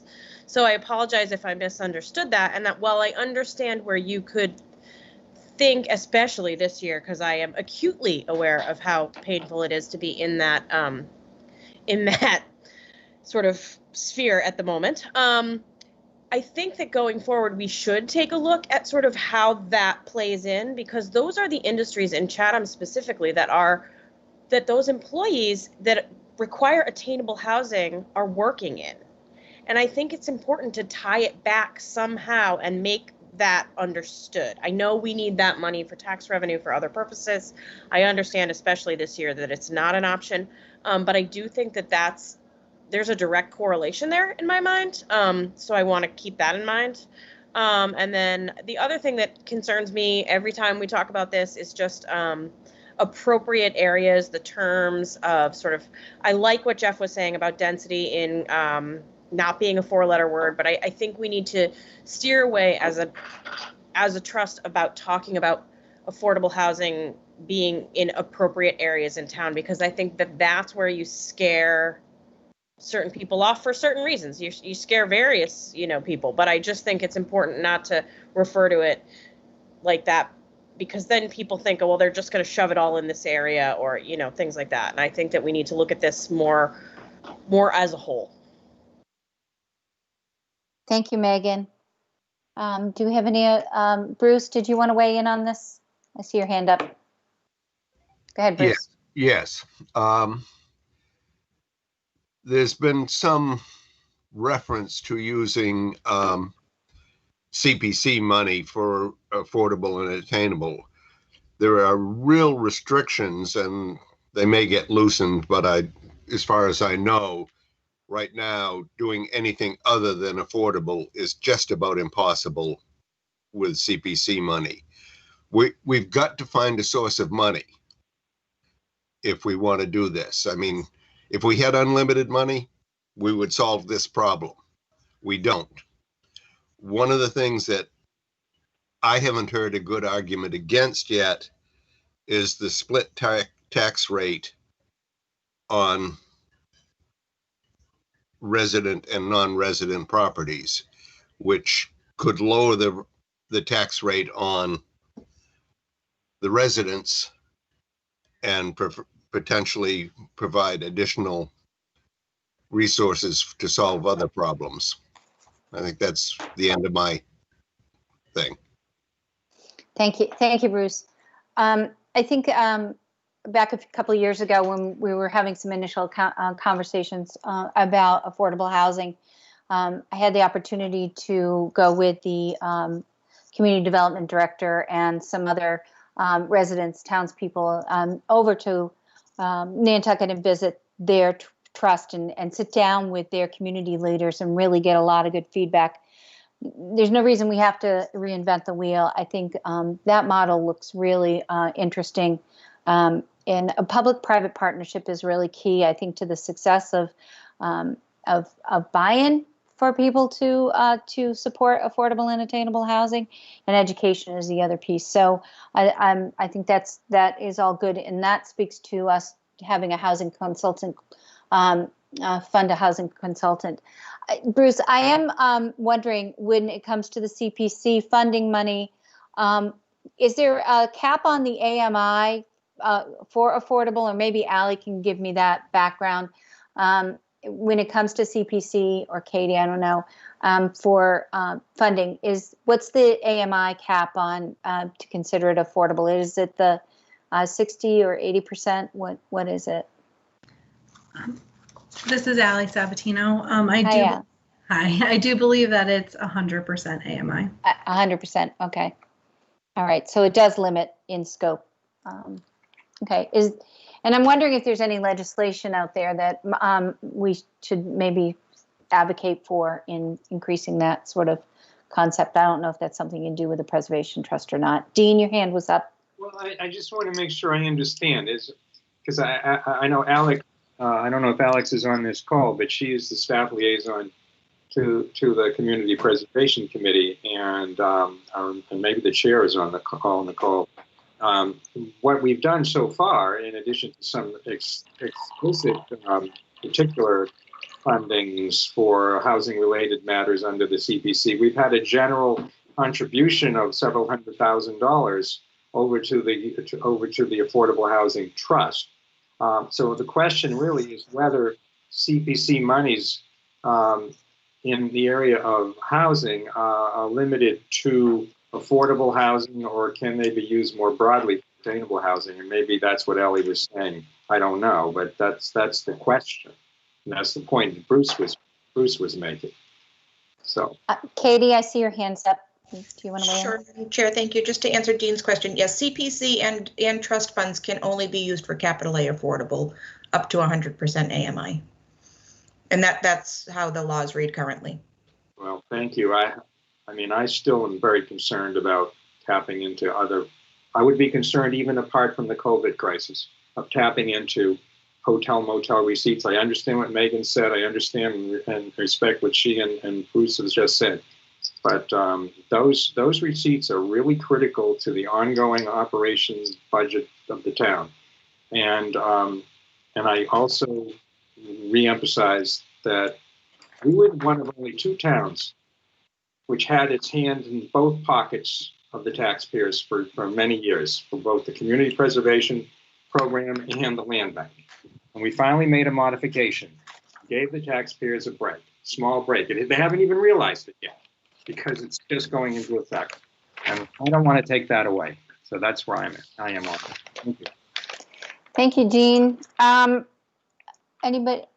We've all weighed in. I thought that we could have if he's still on, the chairman of the Finance Committee sort of give us an overview. We had asked him to sort of prioritize some of the issues on the with the perspective that he gave us, and I'm wondering if he wants to weigh in and give us a little overview on what he has, or what his working group has made priority on this. Sure, Shalene, I'd be happy to. Thank you. Thank you. Okay, go ahead. First of all, as both a resident of Chatham and I guess as the chair of the Finance Committee, I'm delighted by what you guys have all achieved tonight. The progress that you as trustees have made, I think it's just terrific. So I'll be brief. Won't be very brief. I'll be brief. A little bit of context. I know the 5 selectmen are kind of aware of the document.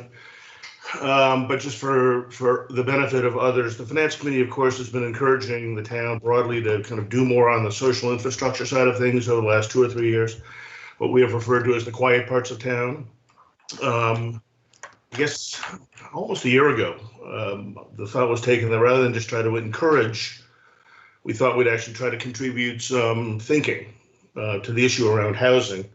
So as chair of the Finance Committee, I set up a working group which included Barb Madison, Joanne Sprague, Tommy Doan, Andy Young, and myself.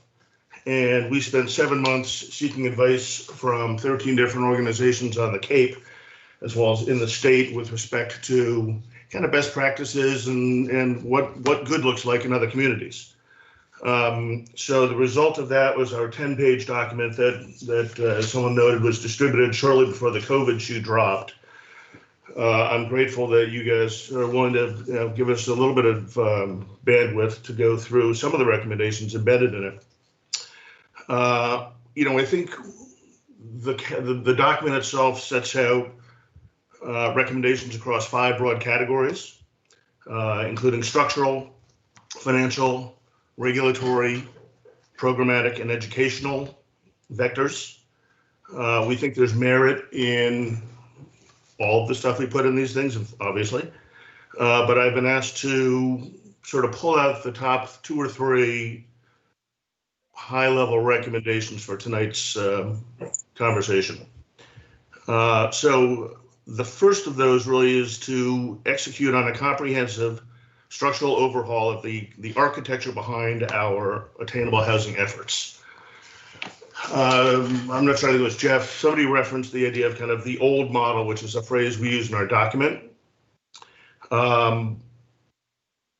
Certainly the workload of the BOS and your desire to have shorter meetings and not be doing this once every week until 10 o'clock at night, I think gives credence to the fact that there's so much going on that you guys are responsible for that there's not a lot of bandwidth to execute on housing matters.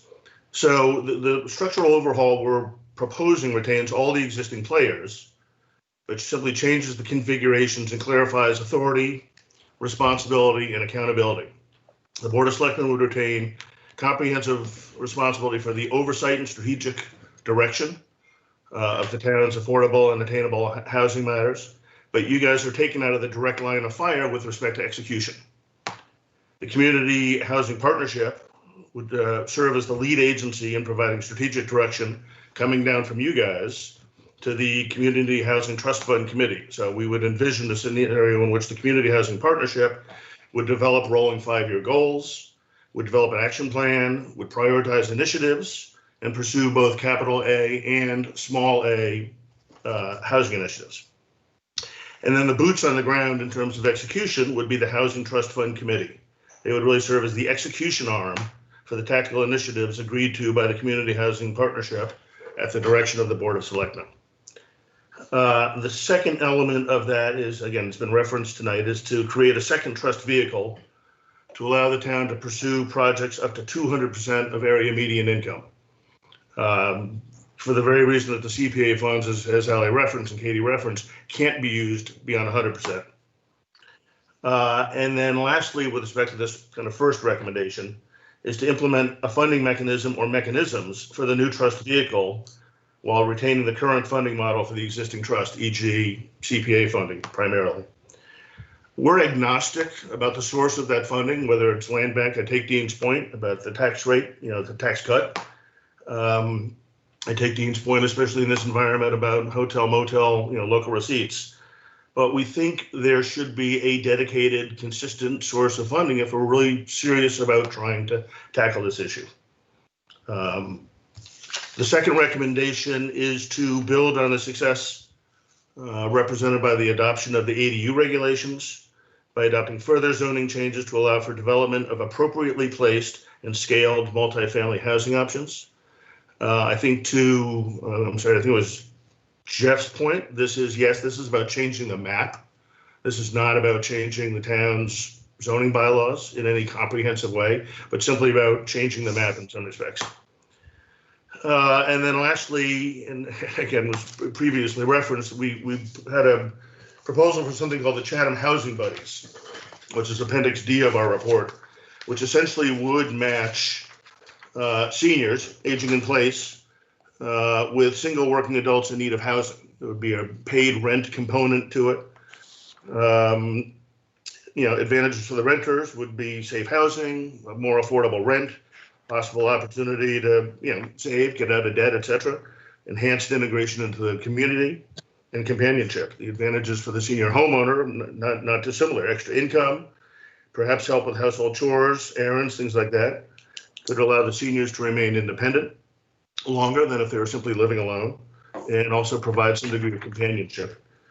Understandably, in a COVID environment, I think this kind of a structure is more challenging, but longer term, we think there's some opportunity in considering the benefits of kind of cross-age demographic integration, as well as the economic benefits of this.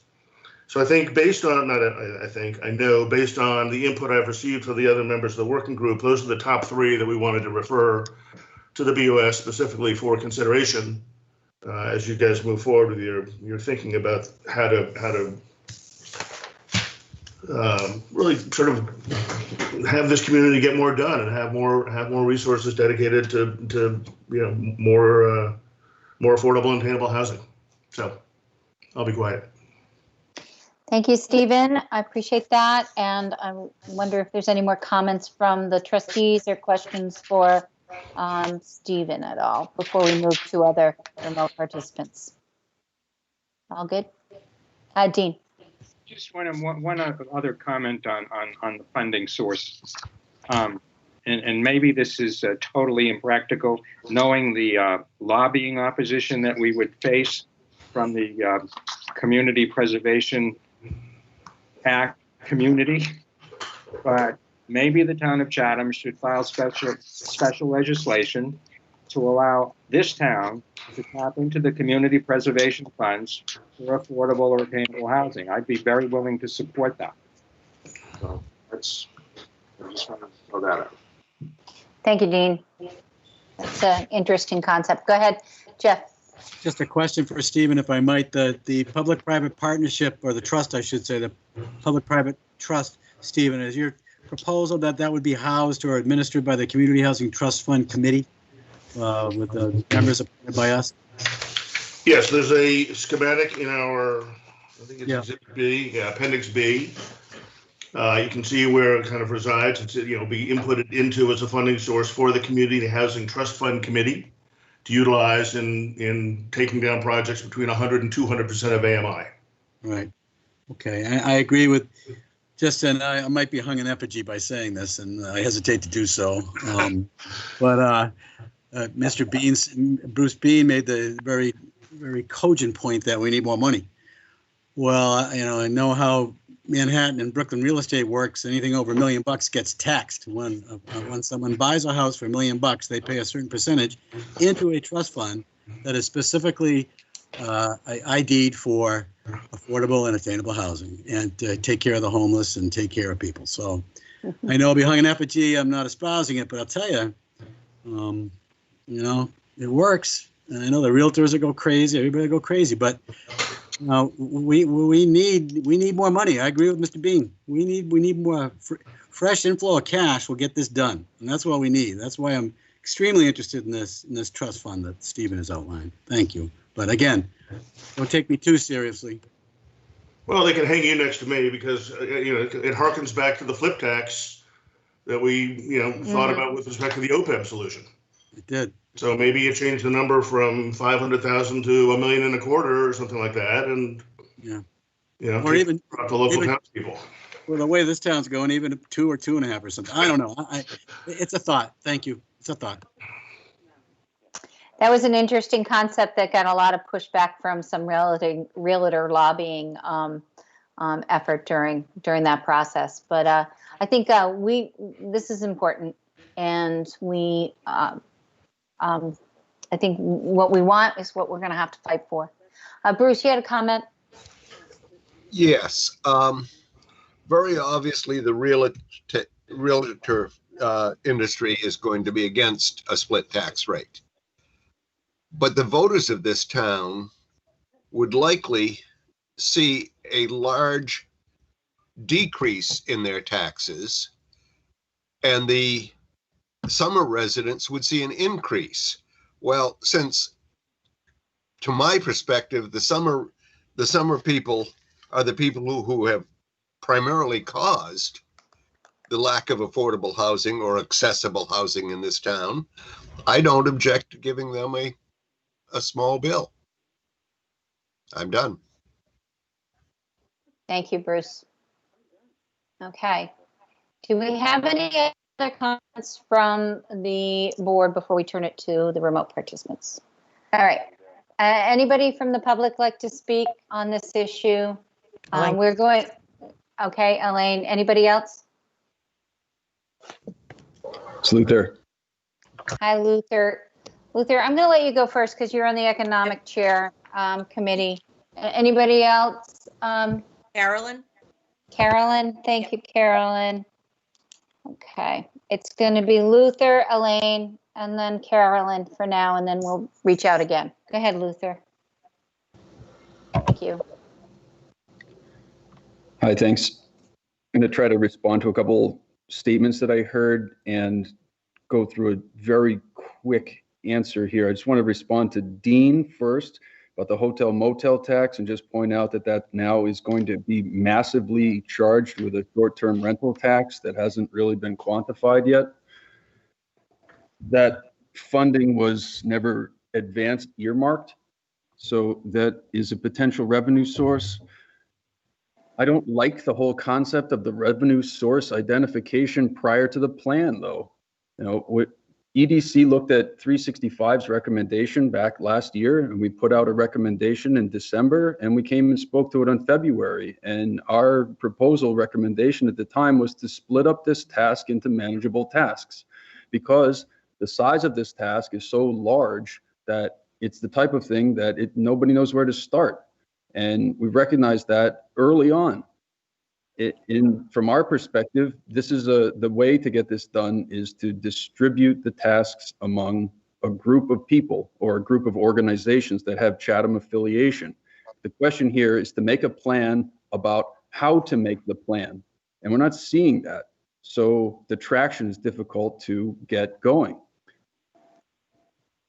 The report by the Finance Committee subcommittee there is very nice, and it identifies social infrastructure as the sort of the concept base behind it. And I think the concept of a social infrastructure captain, somebody who could lead this charge, somebody who isn't the Board of Selectmen, who is overworked and underpaid and underappreciated. Somebody needs to take the reins of this and be in charge of figuring out the plan and the pathway forward. We've got a number of recommendations, and from our perspective, they're sitting stagnant. I mean, we do have 4 right from the priority list that we called that are available right from 365 already. You know, mitigating some sewer hookup costs and down payment assistance, encouraging banks to work with realtors, some ideas that have been put forward. But there's no comprehensive plan about where to start. So these are just piecemeal suggestions at this point. The captain of the social infrastructure project could evaluate and reprioritize this. But in the meantime, this list that we have could be out for a feasibility study. Each one could be being looked at right now. You know, EDC, we volunteered to take the tax break for the year-round rentals. That was identified earlier in this conversation as a pretty interesting place to start. And once you start thinking about that, though, you realize that you're giving tax breaks to a potentially an out-of-state owner who happens to have a year-round rental in their house. And when you get to that level, you think, well, perhaps we should be giving tax breaks to the year-round residents before we're giving tax breaks to out-of-state homeowners. And now we're kicked back over into the residential tax exemption discussion. And I really believe that that discussion needs to come back on the table. It came up on the table in 2016. There was a big report done.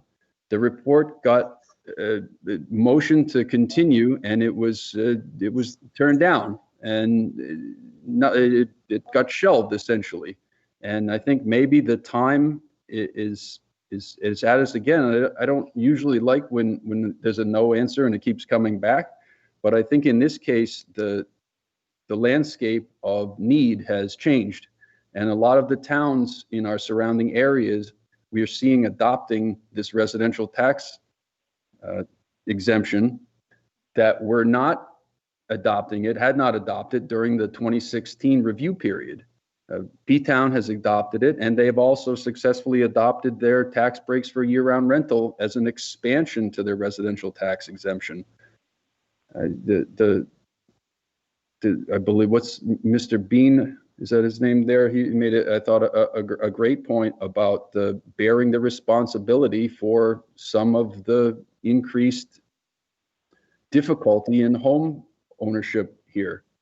You know, and the tax rate that we are considering to split, if you look back at 2016, it increased the offset tax rate by like 30 cents.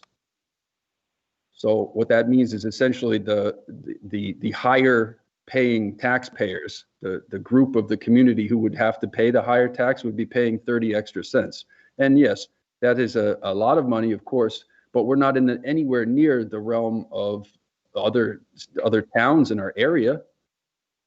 We're still like far and away cheaper tax rate here than any of these surrounding towns. You know, Chatham's still going to be a relative bargain for incoming second homeowners. So I think we do have a funding source. I think we have lots of great ideas that are all there.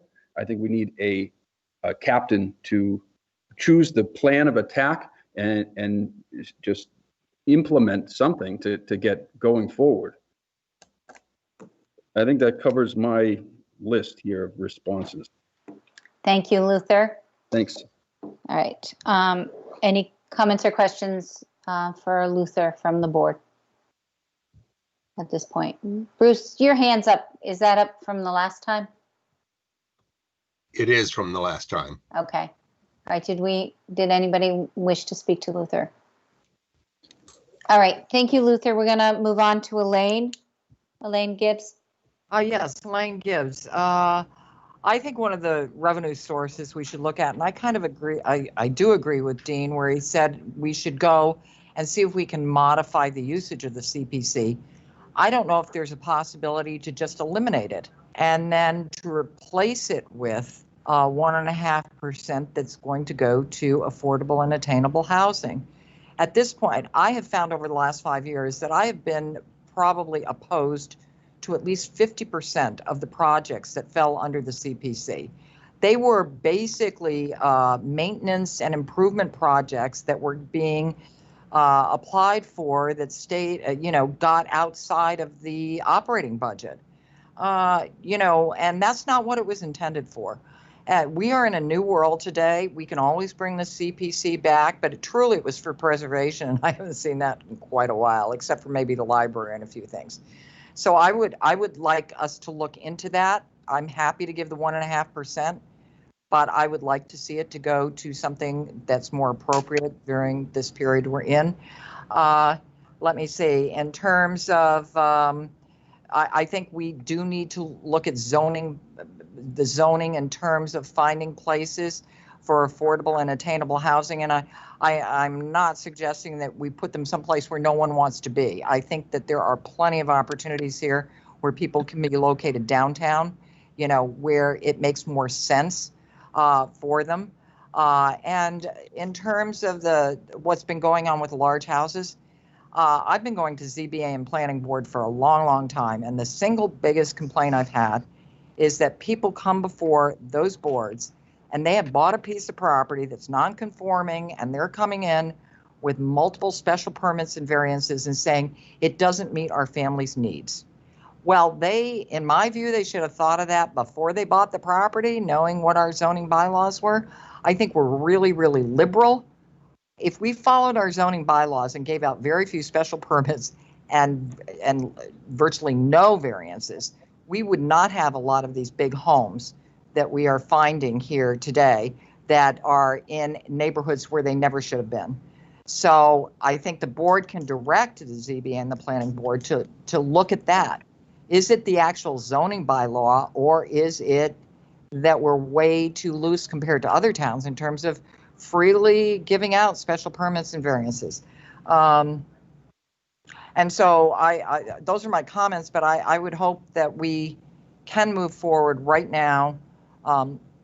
It's unfortunate this is going on. This is a big conversation to have during the summer with COVID and, no public meetings, because I think it would have behooved us all to have more public input.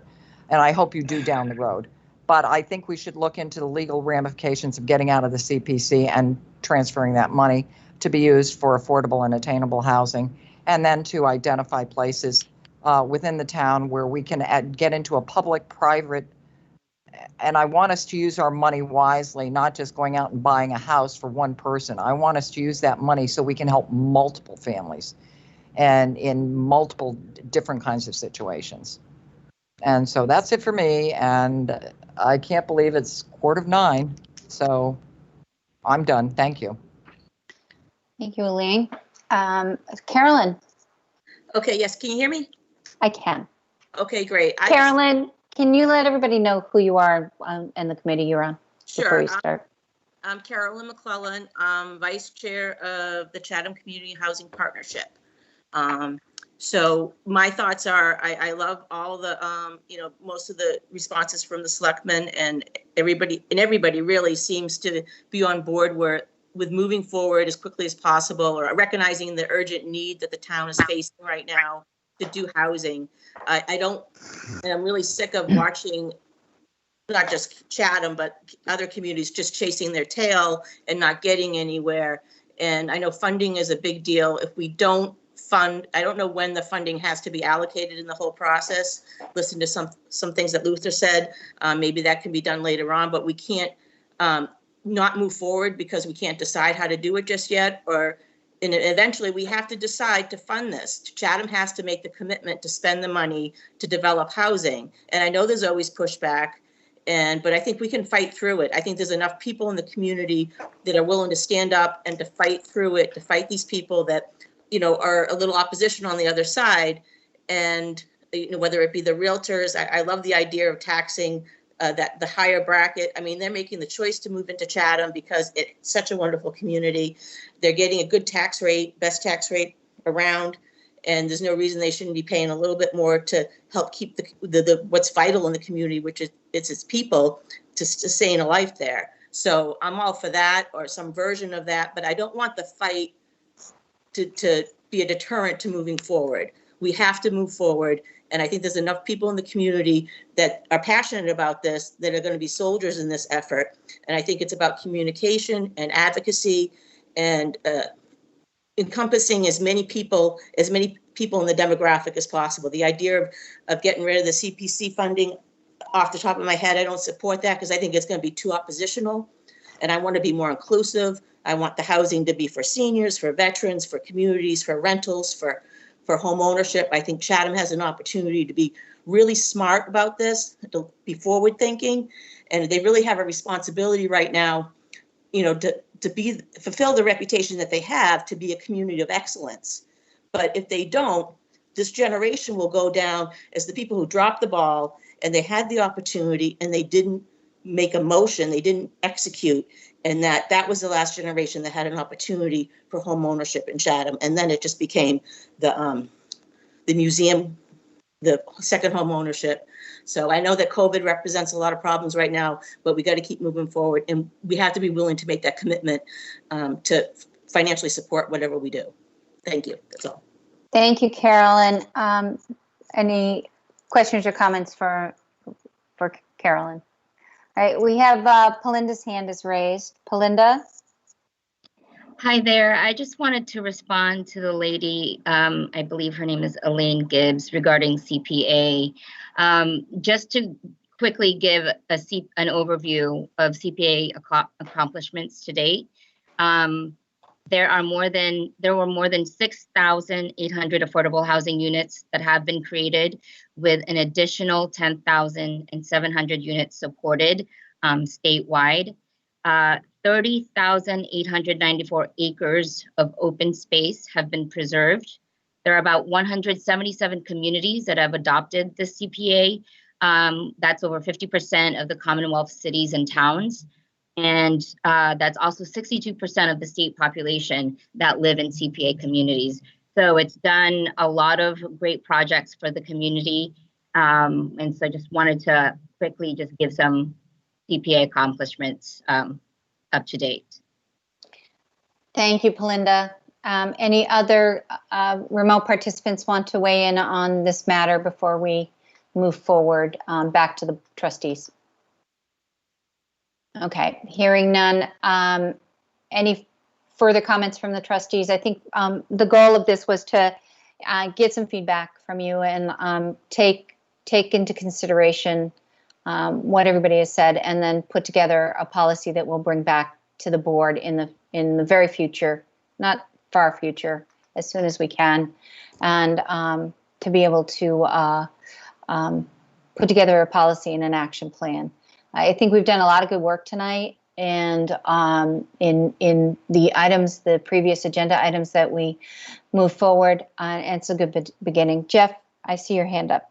Yes, thank you, Madam Chair. I just, I'm tempted to make a motion that direct the town council to look into redirecting see if we can change the laws about the CPA funds. So I'm tempted, and I think I'll make that motion. I'm going to make that motion. Okay. Right. Okay, we have a second on that. Any discussion from the board? Okay. Any questions or comments from the remote participants on this?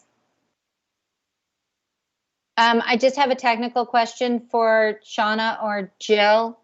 This motion, can it come forward from the Affordable Housing Trust, or do we have to have it a Board of Selectmen motion? I'm just vote rather. I'm just curious. We can vote this as the Housing Trust, correct, Jill? I believe so, because it's under your agenda item as the trust. Okay. Where there are a number of recommendations. Okay. We're not there yet. Okay. So I haven't heard any comments. Jeff, your hand's still up. Did you have another? No, I'm done. Okay. And who seconded that? I'm sorry. Who ended up second? Dean did. Okay. All right. Seeing no discussion on the matter, let's take a vote of this. Peter? Aye. Bruce?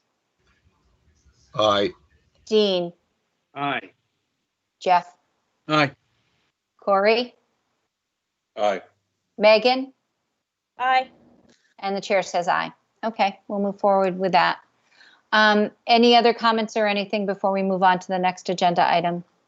Just very briefly, and I'm sorry, but I would Go right suggest, ahead. well, when we do bring this back with the policy, I would hope that in some measure we recognize that the top three priorities that the Finance Committee has posited. I'm interested in pursuing those three in particular, to be honest with you. So Okay. thank you. Yeah. I think we have a good idea about that. Yep. All right, thank you. I'm going to let Peter take over this for a moment. I'm just going to step away for the next agenda item. So Peter, if you want to start that, I'll be just a moment. Okay, thank you, Madam Chair. Our next agenda item has to do with Middle Road, and it's explored designating town-owned Middle Road property for affordable and attainable housing. And is this Ally again? Peter, it's Jill. Just Okay. quickly, I think you're done as the Affordable Housing Trust Fund is at the end of your agenda, so you'll need to adjourn that meeting and then call your Board of Selectmen meeting to order. Okay, thank you. That's correct. Sorry about that. I need a motion to adjourn the Housing Trust Committee. Move to adjourn. Okay, I'll have a second. second? Second. Okay. Let me go through make sure I get everybody. I don't have the names here. And I only can see 4 people on my screen and I can't have anybody raise their hand. So let's start with Dean. Aye. Jeff. Aye. Corey. Aye. Let's see. Shireen's probably not on yet. I am. From the What was the what was the motion? To adjourn the Housing Trust Committee. Oh, I thought we had another agenda item before you did that. No. Okay. All right. Thank you. Go ahead. Aye. Okay, and there's the other 2 on the Bruce Bean. Bruce Bean. Bean. Aye. Yeah, Bruce. And Megan, Megan, sorry. Megan. And the vice chair says aye. Thank you. Great. Thank you very much. All right. All right, I'm back. Thank you. Okay, I thought the matter of Middle Road was part of the Affordable Housing Trust. I just want to thank the trustees for their time tonight. That was a good discussion. We had some progress going forward and definitely have some work to be done. All right. So, Shauna, do I have to call a roll of the board or just continue back with the Board of Selectmen? No, the Board of Selectmen meeting is already convened, so you can continue. Okay, so we can continue. Okay, our next item of business is explore designating town-owned Middle Road property for affordable and attainable housing. And I see Ally popped up, so Ally's making the presentation. Thank you, Ally. Go ahead. Thank you very much. So I just want to give some context. So I'm presenting this on behalf of the Chatham Community Housing Partnership. And the partnership's charge is to recommend to the Board of Selectmen solutions which would effectively address our community housing needs. So the partnership has voted to recommend to the Board of Selectmen to explore designating the town-owned parcel north of a Middle Road for affordable and attainable housing. So I'm sure you're all pretty familiar with this parcel, but I'll just quickly go through some of the zoning and things like that. So the zone on this parcel is zone municipal. The parcel size is approximately 19 acres. There are some wetlands on the site. There are a few plans and goals and objectives that specifically reference the Middle Road piece for affordable, attainable housing, and then other ones that are more kind of broader in scope, but I think also apply for this. So the comprehensive plan calls for producing new affordable housing units. The 2018 housing production plan specifically references this Middle Road property for development of affordable home ownership units. The Board of Selectmen's goals and objectives state to identify opportunities to increase affordable and attainable housing with existing town-owned properties. And then the Chatham 365 recommendations were to build more apartments, townhouses, cluster housing, and CHOP-style neighborhoods, which would give low, moderate, and middle-income families, the elderly, and individuals working in Chatham the ability to stay in town. So those are all initiatives and plans that were put forward. So I just wanted to remind the board and everyone else listening of those. So possible future steps to go forward. The Board of Selectmen can declare the land surplus and authorize its use for affordable and attainable housing. However, I just want to note that that also requires a town meeting approval to do that. So we would have to wait until town meeting authorized that. We would serve then after that, if town meeting did authorize this property to be used for affordable and attainable housing, we would survey and conduct a feasibility study on the land to determine the community housing goals for the property with public input. We would have to prepare development guidelines, including the type of housing, target population, and percentage of affordability. and then determine property value, and then obviously go out for an RFP to seek a developer to potentially develop the site in a way that the community wanted them to. And so I'm here for any questions. I know that was a very brief overview, but the members of the Community Housing Partnership are also on the call as well if you have any questions for them. Thank you, Allie. Is there anybody from the partnership that wanted to speak prior to a discussion with the Board of Selectmen? If not, we'll move forward. Dean, you had your hand up. Yeah, thank you, Madam Chair. I'm looking at the material that was presented to us. So there is this oddly shaped parcel, which is everything we own up there that we took by an order of taking. But back some years ago, there was separation out into several different uses. And of course, we most recently dealt with a portion of this property for consideration for the Council on Aging. And we did a test pit there. Are we talking about, is the proposal to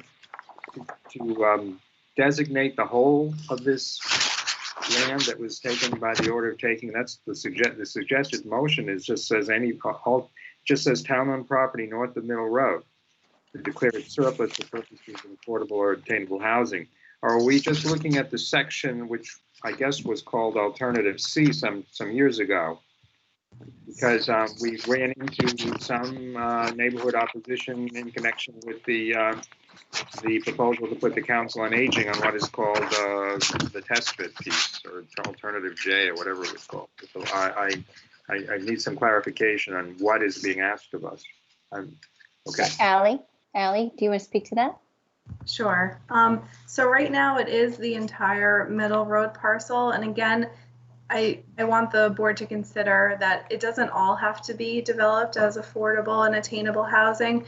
There could be options to maybe do some open space included with the affordable and attainable housing. It could be, you know, all included as a really nice development potentially of cluster housing, or, you know, whatever the community really envisions. But, you know, all 19 acres, there's, like it was mentioned in the report, there are wetlands on the property. But if you can think of it as kind of like a larger community development, and it doesn't all have to be housing, it can be open space, as I, you know, have just said. So thank you. My further question, Madam Chair. Certainly. I don't remember because the order of taking said, well, the authorization was for disposal area and other or municipal purposes. I don't remember what was recited in the order of taking itself, and whether this would require a 2/3 vote of town meeting. And if it does require a 2/3 vote of town meeting to accomplish what the committee is suggesting, or the partnership is suggesting, we may run into some opposition, just as the Council on Aging project did, from sources in the neighborhood, which may help defeat it at town meeting. So I don't know whether it's prudent to try to do the whole of the parcel, or a segment of it that would be probably the area that's might generate the least opposition. So that's just a comment. Thank you. So, not to argue the point, but just sort of shift the perspective of what would go there.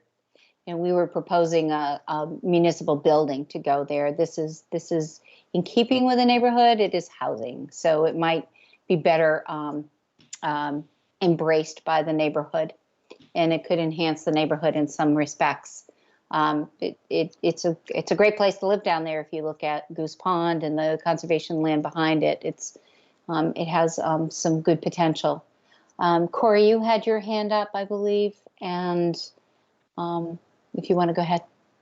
Sure. No, I mean, I remember many years ago when I was first on the planning board, we looked at this parcel with different scenarios for housing. Terry Whalen and I sat down, and he showed me different concepts that were put out there. I think it's got great potential.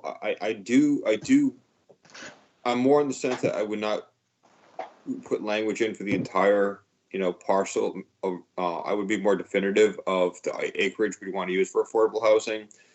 Recognizing there is wetlands there and some other, either conservation use or other things we may want to consider with that land, whether it be credit for any future projects in town.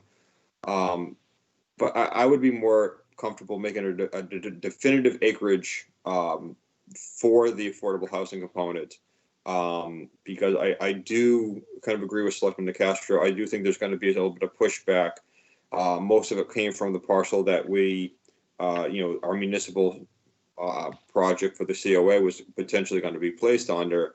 So I would think we would want to be more a little conscious of that concern as a good neighbor, because there is plenty of land for some very feasible, affordable housing, attainable housing units in this area.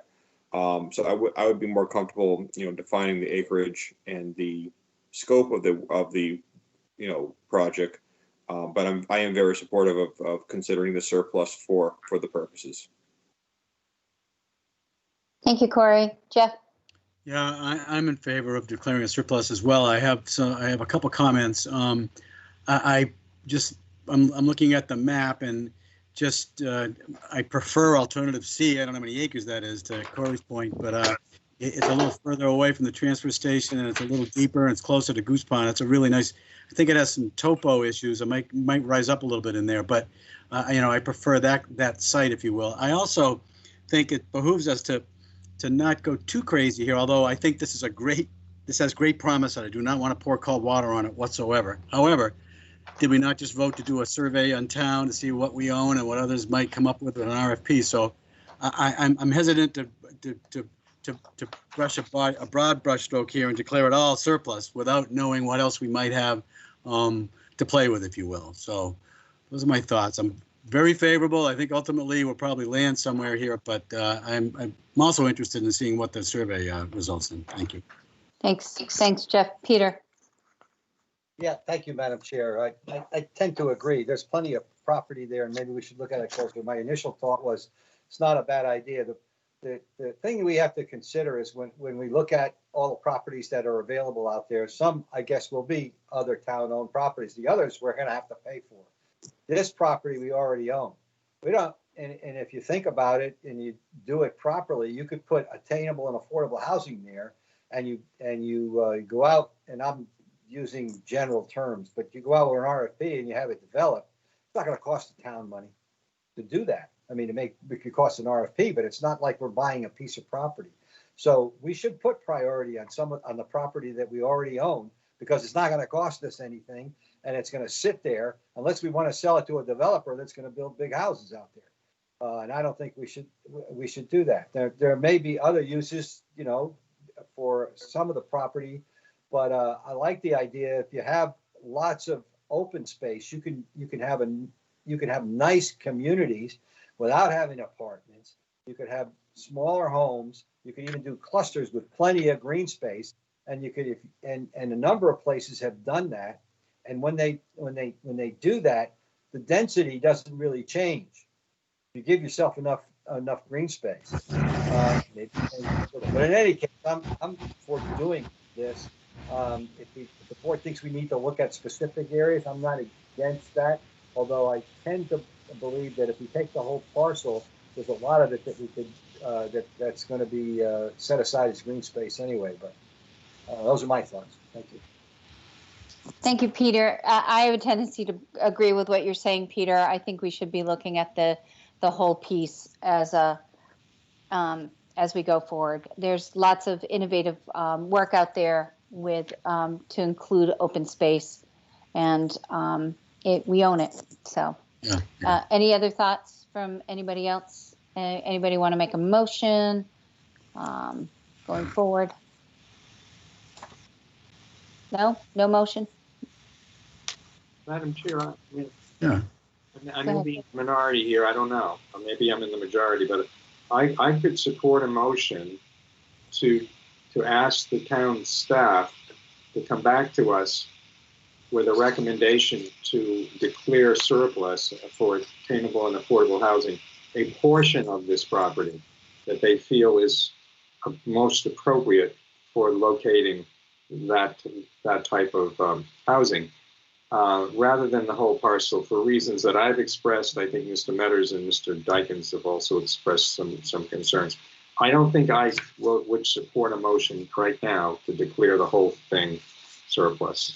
And I understand it has to go before town meeting. I don't remember whether town council advised that that's a 2/3 vote at town meeting. It might be, I don't remember. But that's how I feel. Okay, I can accept that, and with the idea that we wouldn't be making any final decisions on it at this point, that we would weigh those options. Is there a second on that? Can I make a comment? Hold on, wait. This I need a second on that, and then I'll turn to Katie. Okay. Second. I second. Okay. All right. Go ahead, Katie, and then Peter. Katie? I think it's Carolyn. I don't know if Katie also wanted to speak. I don't know if I missed a chance or if this is the time for me to speak, if it's appropriate at this moment. You may speak, Carolyn. Go ahead. Sorry. I just want to say, we just spent the last 2 hours talking about the urgency and need for housing. And we have this parcel here. It's been sitting here forever. It's been brought to the town before, I know, in the past, and it got kicked back. The seniors don't want it. There's always going to be an abutter issue. We have to push through that and find a way to, be a good neighbor and satisfy all concern, but that can't be a deterrent for us moving forward. And we should have the whole property. And then when we do figure out what the development is, we can have plenty of green space and the other butters, or however you want to configure the property, but we won't be limited by, now we have a little tiny part or a smaller parcel, we can only have X amount of housing. This is exactly what we're talking about. As the town has the opportunity, we own this property. We have to pull the trigger and develop some property and get this stuff in motion. There's no reason we can't be smart about it. There's no reason we can't come up with a beautiful neighborhood. I don't know how many years ago it was, but Chatham did the CHOP neighborhood, and what an asset that has been to the community. And I think everybody's supportive of it, and the town came together and they built this neighborhood, and it's a true neighborhood with local year-round residents, and it's an asset to our community. And there's no reason that there's a lot of smart people in this room or on this call here that we can't come up with some good ideas on how to execute that. But to pass on this or to not move on it after the last 2 hours of sitting here listening to everybody talking about how important housing is ridiculous. It's here now. Let's make a move on it. Let's not pigeonhole ourselves so we were left with a little tiny property we can only build 2 houses on. This is the biggest piece of land that Chatham has to make an impact on the incredible issue that people are having with housing right now. You don't have to spend money. I mean, you're gonna have to spend money, but you don't have to buy the property. I just think this is the moment, guys. You need to move forward. Thank you very much. Thank you. Corey, you had your hand up. I did. No, I just want to add that, my opinion is, moving forward with this parcel makes 100% makes sense. We know the hurdle, a hurdle is going to be issues from the budding neighbors. I recognize that, and I'd like to address that head on and kind of delineate maybe some areas that we wouldn't be developing. That's why I'm saying, I think if we address that ahead of time, we try to get ahead of that conversation, and we have a better chance of getting this project moved quicker if we address what we know are going to be the concerns. So it's a large enough parcel where we can have a very significant impact of housing inventory placed with it. I just think we should minimize some of the parcel and recognize we're not going to develop on it and get ahead of it and have staff kind of give us a layout of the topo issues, what we can build on, and come back with a more definitive plan in a very short time. There's concept plans out there. I've seen them many years ago when I was back on the planning board. Refine those. I just think if we can address the known hurdle ahead of time, I think we have a better chance of moving this project quicker and more efficiently. So, Corey, I guess I just want to reiterate that the opposition for that property was for a municipal building. It wasn't for a neighborhood. So I think that we don't know the neighborhood's reaction. And in listening to what you were saying about the idea that there's options for that property, that perhaps we should consider it all right now, with the idea that we would be looking at it maybe not in its entirety, rather than limiting it now, but creating a scope for it. But for right now, we have a motion on the table for, I can't remember how Dean put it, but to consider a portion of the parcel rather than the entirety. Corey, did you want to respond in it? No, I don't want to beat this. I know there's some particular neighbors with some very particular concerns, environmental issues that, you know, could really clog up the process depending on what direction we go in. So I'm just throwing it out there. I'm not going to, you know, I'm very supportive of using this parcel, part of this parcel for attainable and affordable housing. I just want to make sure we tackle in the right way. I'm not going to beat this to death. Okay, we have Peter, Dean, and then the chair of the Community Housing Partnership. Go ahead, Peter. Thank you. Yeah, I you know, like I said, I think we ought to look at the full, the entire property. What the last two speakers have said both make sense, and you know, to say I agree with both is to say, yeah, I do agree with both. I think we need to change the motion in a way so that we look at the whole property, and if we're gonna, if people, I mean, the staff will come back and show us what are the areas for they'll make a decision on what's the best. Just give us the pluses and minuses for laying out maybe a place for attainable and affordable housing, where the open space areas might be, where there be problems with the environment. At least that way we can talk to that up front. That's where I agree with Corey. And at the same time, you know, I agree that the whole property could be used, but we're not going to use the whole property for housing. It's going to be used for other things. So it'd be nice to know up front what that is, and how we modify the motion. I think is to look at the whole property, come back with options on areas that are great for attainable housing and other issues. Thank you, Peter. I agree with you. Dean. Well, two comments. I mean, Carolyn talked about the urgency of doing something, but even if the Board of Selectmen tonight voted this recommendation for the whole property, it still has to go to town meeting. And right now, the next town meeting is May 2021. I know we're going to be talking about a possible reconsideration of a September town meeting. I'm not sure it would make sense to put this item on that meeting, but that's another issue. Secondly, I'm looking at the material that was submitted to us. There is a plan dated December 28, 2007 from the Department of Community Development. And it's called Housing Alternative J. Now, I'm assuming that J is also shown on the next graph. I'm sorry, the public can't see this. There's an Alternative J, which is not the COA site. And it's not Alternative C, which is closer to Goose Pond, but it's directly on the road. And that calls for, let's put my glasses on for this, 18 two-bedroom duplex units, 7 3-bedroom single-family units, for a total of 57 total bedrooms, 3 bedrooms per 20,000 square feet with IA technology. Proposed lot area 380,000 square feet. So I guess I'm just suggesting that just based on what we were provided, you could do some substantial housing on a limited portion of that lot. You don't have to take the whole thing. And I do want to say something. I know the chair has indicated that what was defeated was a municipal building. And the seniors did want it there, at least the Council on Aging did want it there. It was defeated. I don't know whether in the future we might have some use of that, what we're calling the COA test pit site, that might be municipal. I don't know. I'm not sure I want to limit us by declaring the whole of the parcel surplus, but you know, that's a minor issue, I suppose. Those are my comments. Okay. Allie put up the site. Thank you. For everybody's information. As you can see, there's, Allie, do you want to speak to it? So I don't.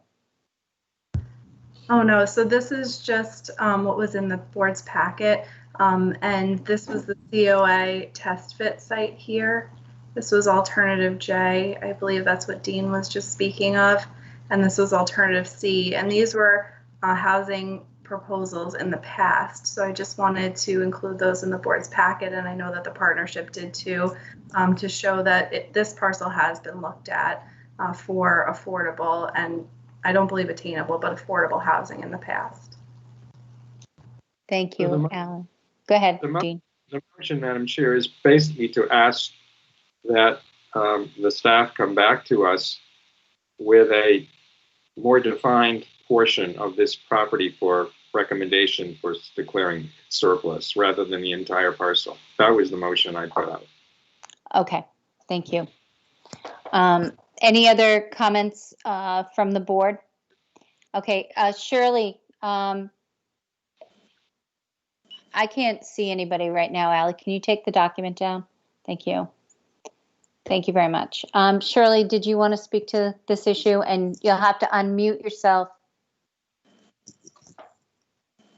There you go. Can you hear me now? Yes, but you need to turn you have both, if you have both your phone and your computer on, you have to turn one off. Well, I just turned my phone off. Can Thank you hear you. me through my laptop? All right. I just wanted to give a little bit of a history. Years ago, and Bruce, you can pop in on this because you were on the board with me then. That plan that Dean is talking about and that Allie put up there was something that we put forth for affordable, but because the town was in a big discussion on joining the Harwich school district, we felt at the time as a board that we were not going to muddle the works because we wanted to see what would happen on the school. And then later on, if we put it on the back burner, and then later on when we were ready to bring it up again, then it came up that the COA wanted it. So we thought, okay, fine, we'll let the COA go there because we had other options. As you know, there are a couple of other things that have happened from the partnership. So my question is there any reason from what Carolyn said, Carolyn Collin, and Carolyn, pop in here if you need to, is there any reason why you can't go ahead, give us both the motion, give us the permission to come back to you with ideas? We want to be inclusive of the community. We want the input on the community. We're not going to rush right off and just gallop, swallow everything that is there. But what we want from you guys tonight is for you to say, yes, please go forward. Because as Carolyn said earlier, we spent 2 hours on this evening. We spent a long, long time on it. I'm also just sort of on the subject, Dean and somebody else from the remote spoke. They can't get to us in this part. Behind the Truro Library in Truro on Standish Way is a development that took a long time to put together, but it's been up and running. It's called Sally's Way. I would strongly recommend, none of us can go anyplace now because of this COVID-19, but we can take rides in our cars. Get in your car, Dean, the gentleman that spoke earlier, get in your car, go down to Standish Way, you'll see the sign that says Sally's Way, go in there. We can't take the boat to Nantucket. Nantucket has, good examples there, but we have one here on this side, so please go to Truro. So my thing is. Okay, Shirley, can I interject just for a minute? Shireen, would it be okay for me to speak for a moment? Who is it? No, I think we need to have Shirley finish and then I'll call on you, okay? Thank you. That's basically what I have to say, and please let Carolyn speak. And thank you so much. Shirley.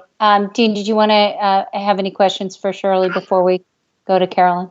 No, I had difficulty hearing her at the end. She was referring to a development called Sally's Way, but I wasn't sure what town that was in. Truro. That's in Truro. Behind the library, Dean. Thank you. Okay, Carolyn. Thank you. Carolyn, go ahead.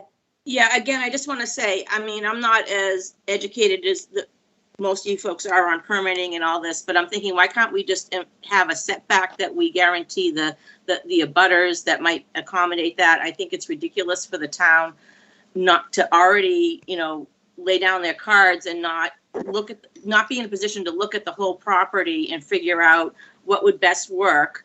And to whether I'm not advocating that we build every inch of it. I hope there'll be green space. I wouldn't want a development that didn't have green space, and I want it to be an attribute to the community. But I think the town should look at it as what would work best for the town and the community. And, there's no reason we can't accommodate an abutter who, doesn't want to be looking into somebody's window or something. We can give setbacks. But my understanding is you need the acreage for the number of bedrooms and all these issues.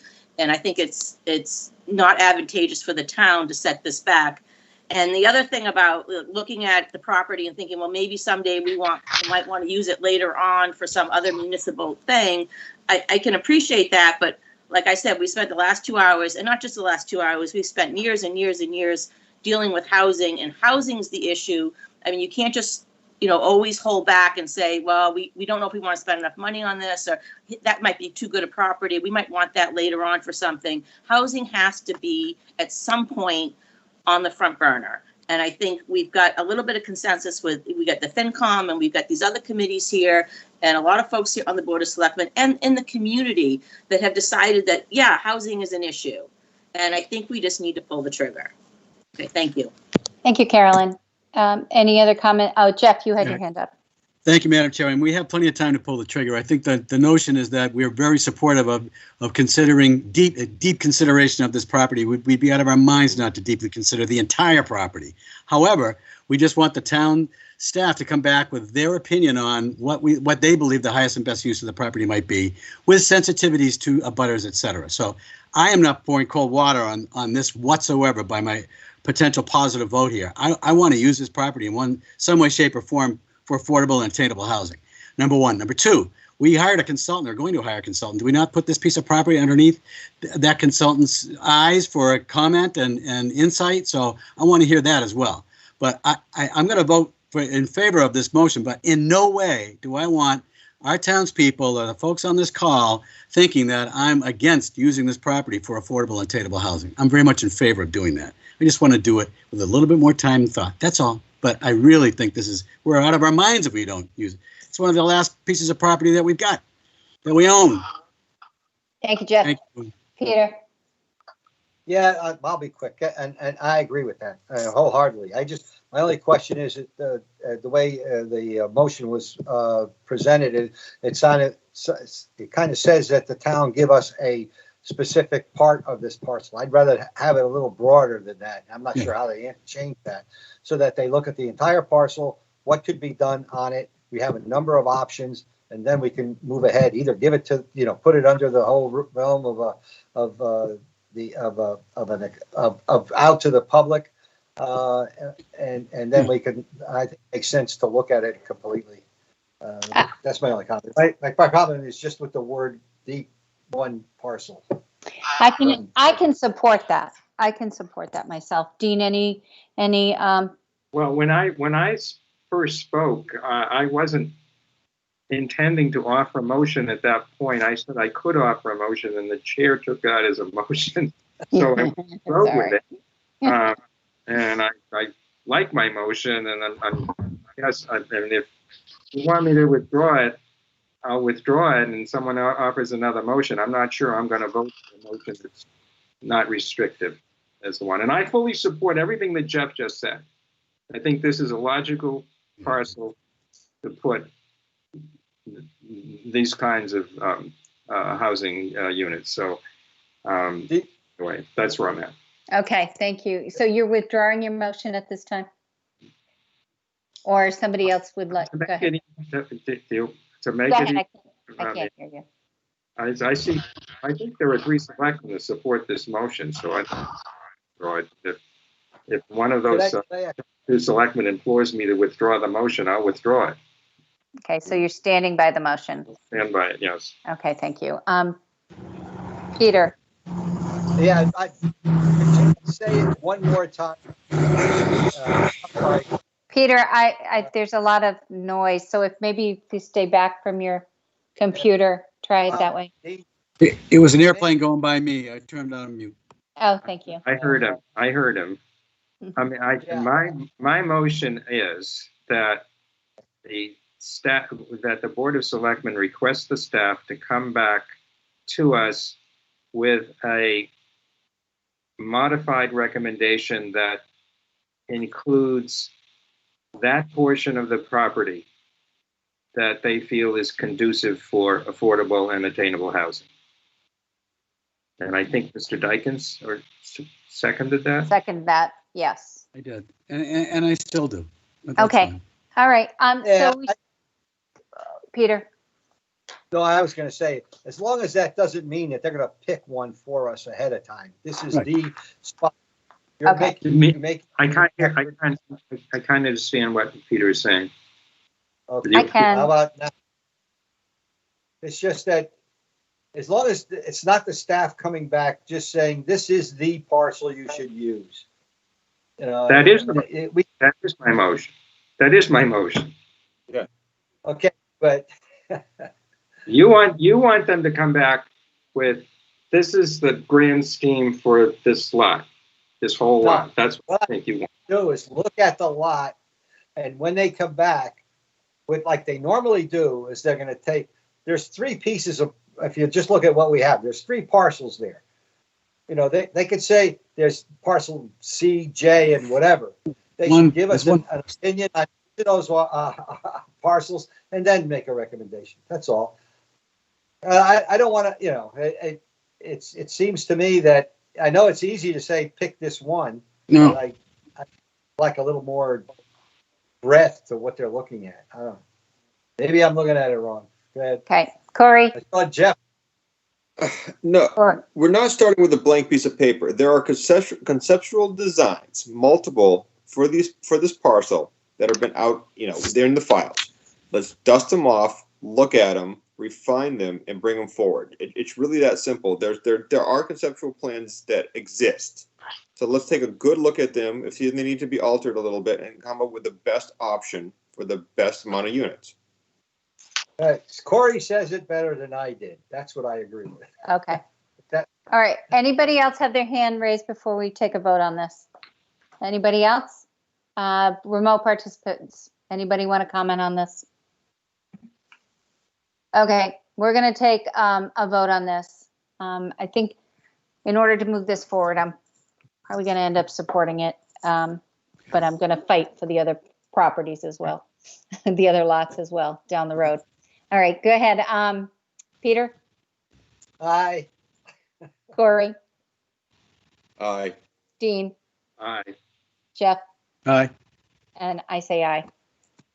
All right, thank you very much. We're going to move forward. And I appreciate everything community development did and the community housing partnership as well. Thank you very much for your time this evening and your thoughtful comments.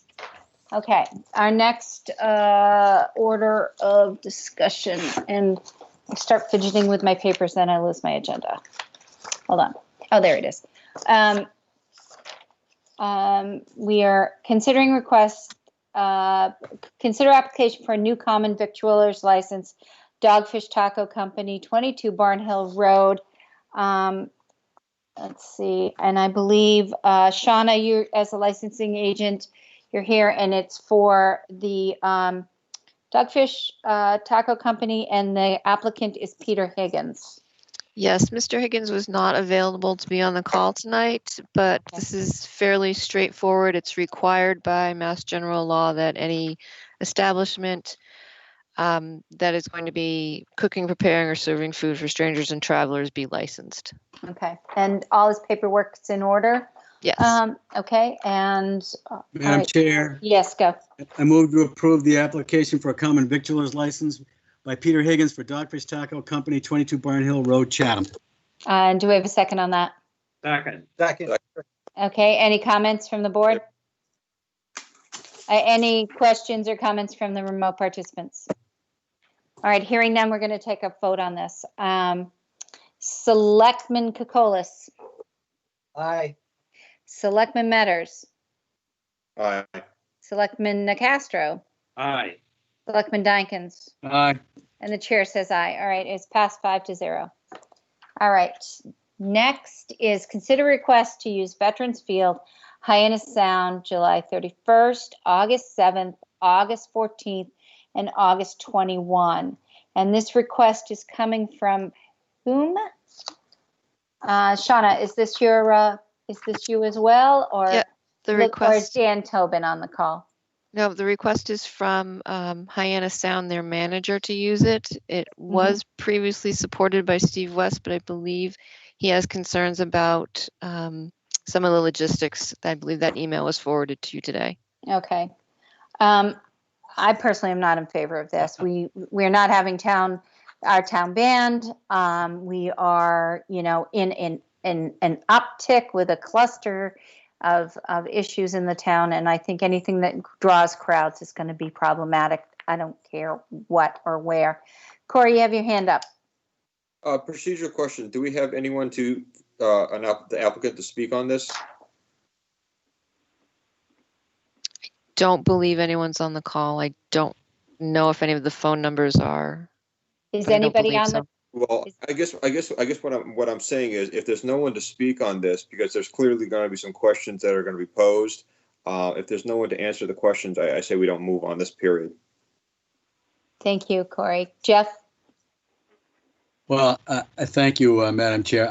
They'd have to be really, really good in order for me to get their vote in terms of social distancing, in terms of attracting a crowd into the Veterans Field. So I'm probably never going to support this, to be honest with you. Thank you. I'm not in favor of it right now either. Peter. Yeah, thank you, Madam Chair. My question to them, if they were on, is explain how you're going to handle the number of people and where they're going to be and so forth. So, given the email that we received from Steve and that he kind of indicated nobody would be on, I can't support it either. Dean. Yeah, I'm in consensus with the rest of the board. There is an email from the original applicant, but the chair pointed out, we canceled the band concerts in Cape Cool Park.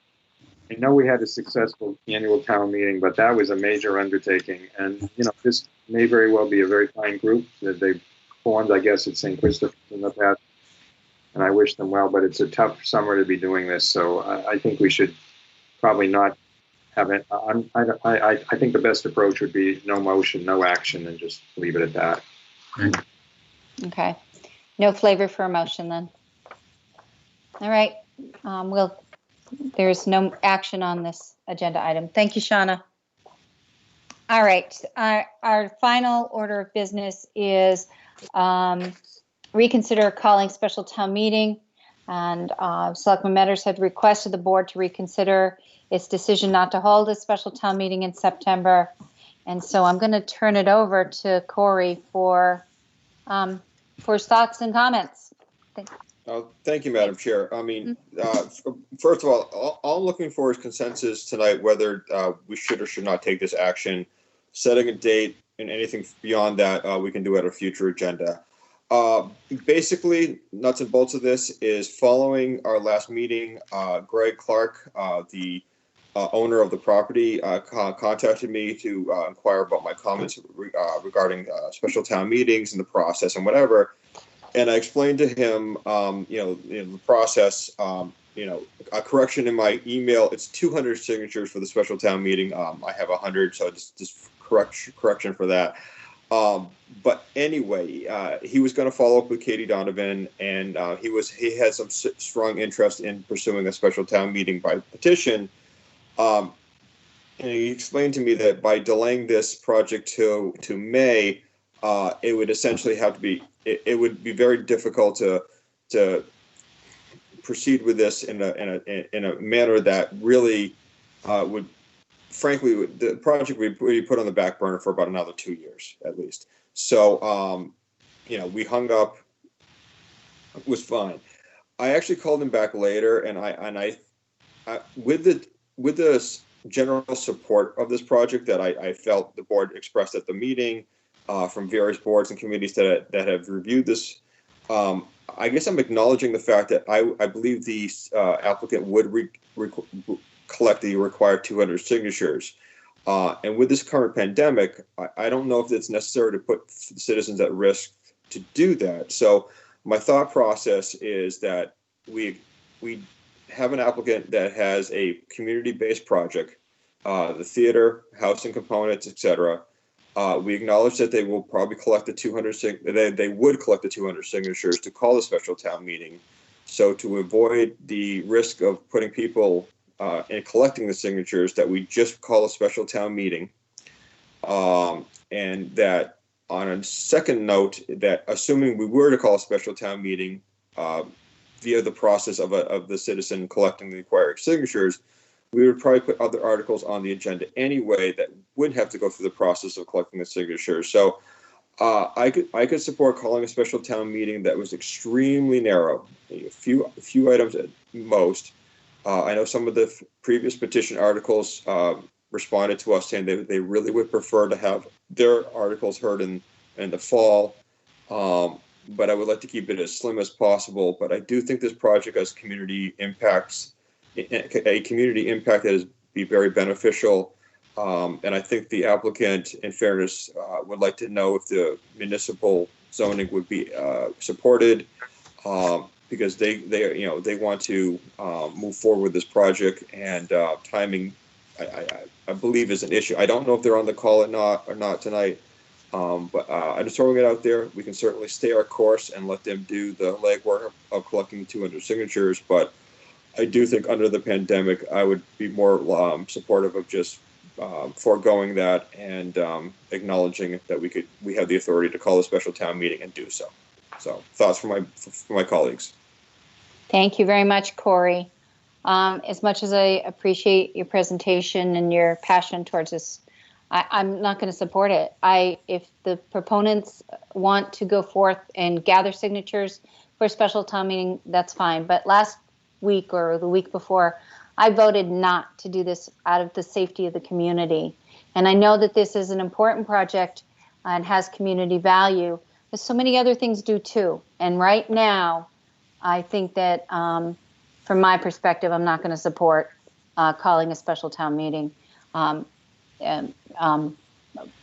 As a board member. So I'm just going to put it out there for others to comment on, and if any questions for Corey, and then we'll put it out there to see if the speaker's on, and the project person's on, project owner's on. Peter. Thank you, Madam Chair. First of all, I think I reiterate what I said the last time. I mean, I am very supportive of this project. Not only because it brings the theater in, which I think is a treasure to this town, but it also brings in affordable and attainable housing to an extent. And having said that, here's my dilemma on what we should do. We're in the middle of a pandemic. We know there are a number of things we don't know. I appreciate the fact that it would be good for the applicant or the owner to know that he's going to be able to have the zoning would be supported. But I look at it, we're looking at, and there's no set of numbers. What are the odds? The applicant even said it himself. He doesn't know what a year from now will be and whether people will be going to theaters or not. And I appreciate that. The odds of him being able to move ahead are better if we have a town meeting. But there's no a full understanding that he'll get it done in a year sooner anyway.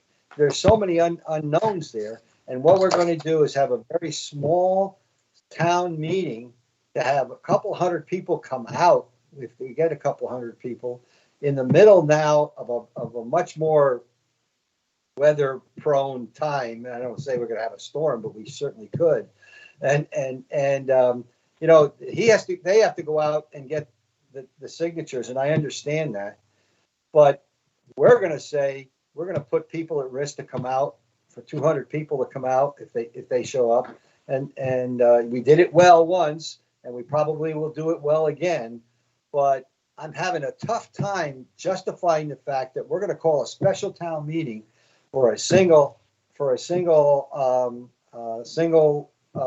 warrant. Now, I did see the email that was sent here before having to do with the, we could put maybe the Eldridge Library property on there. And then I don't know if that's enough, but I can't think of anything else that I would want to put on a town meeting at this time that would go along with that. I think that I'm very concerned that we're trying to make a judgment. We don't know when it could be done, and if it was a perfect world, great, we'd be able to do it. Thank you. Thanks. Okay, Jeff and then Dean. Jeff, you're muted. Yeah, I got you. Thank you, Madam Chair, and Corey, thank you for bringing the issue forward. I think it's you're being very responsive to our constituents as defined. I'm not going to support this in any way, shape, or form. I think he's being irresponsible by even suggesting that he's going to go out and get 200 signatures and call a special town meeting, to be honest with you. He's got to go talk to people and mask up and do it. But anyway, I can't consider, and I love his project. There's no question. It's a great project, but his need to get his project done does not outweigh, in my mind, the health and safety of our citizens and bringing them together in the middle of a pandemic, in the middle of outbreaks of the pandemic. When he, even if he builds it a year early, he may not know if he can put people in the seats. So there's no way I'm going to vote for this. And again, I'm totally supportive, but I cannot vote for this. So that's all I've got to say. Thank you. Thanks, Jeff. Dean. Thank you, Madam Chair. First of all, I do appreciate Corey's following up on this. I understand he received a call from Mr. Clark first, and then he followed up on his own back to Mr. Clark, because it is a project that, as others have said, and I was chairman of the board when the property was sold and the theater had to close. So I'm very, very much interested in this project going forward. And I understand that, as Peter pointed out, a big piece of this is housing. And I think in terms of his business plan, he's going to have to do the housing piece first. So it would be nice for him to be able to get a jump on that, to do that. But I share the same reluctance for a special town meeting that others have voiced and that I expressed a couple of weeks ago.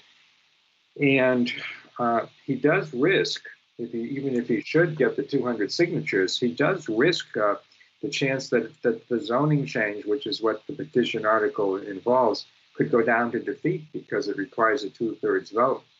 And there maybe some people will show up just to vote it down because they don't like the fact that we're having a special town meeting.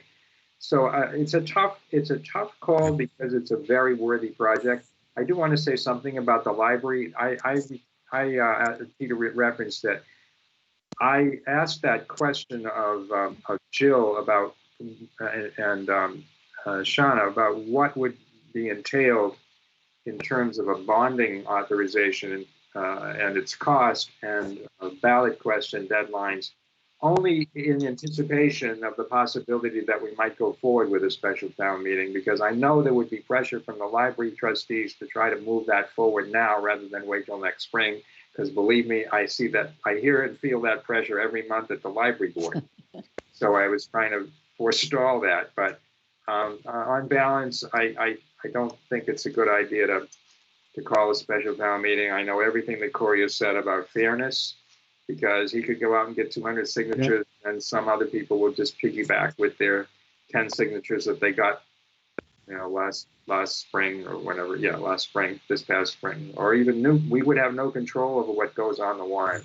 It would be nice to have a totally streamlined warrant if we did have a special town meeting, but I don't think I could support a motion to call to reconsider. But I respect what Corey has done. Thank you. Thank you. Corey, do you know if the proponent's on the call tonight? I do not. I do not. Okay. All right. We're not making no recommendation for a motion here. Okay. All right. Okay, Corey, I appreciate you bringing this forward. I really do. All right. Thank you for at least considering it. Yeah. Thank you. All right, that ends our agenda items, gentlemen. So I guess I will accept a motion to adjourn the meeting. So moved. Second. Second. It's 10 of 10. Oh, I know. 10 minutes. We did good work tonight, though, guys. So let's take a vote and call it a day. Dean, Aye. Peter, Aye. Corey, Aye. Jeff. aye. Chair says aye. All right. Good evening. Night, Good evening, everybody. Chatham. Stay Aye. safe. Wear your masks. Yeah, wear your mask. Thank you. Thank you. Hey, everyone. Thank you, staff, for all your hard work tonight.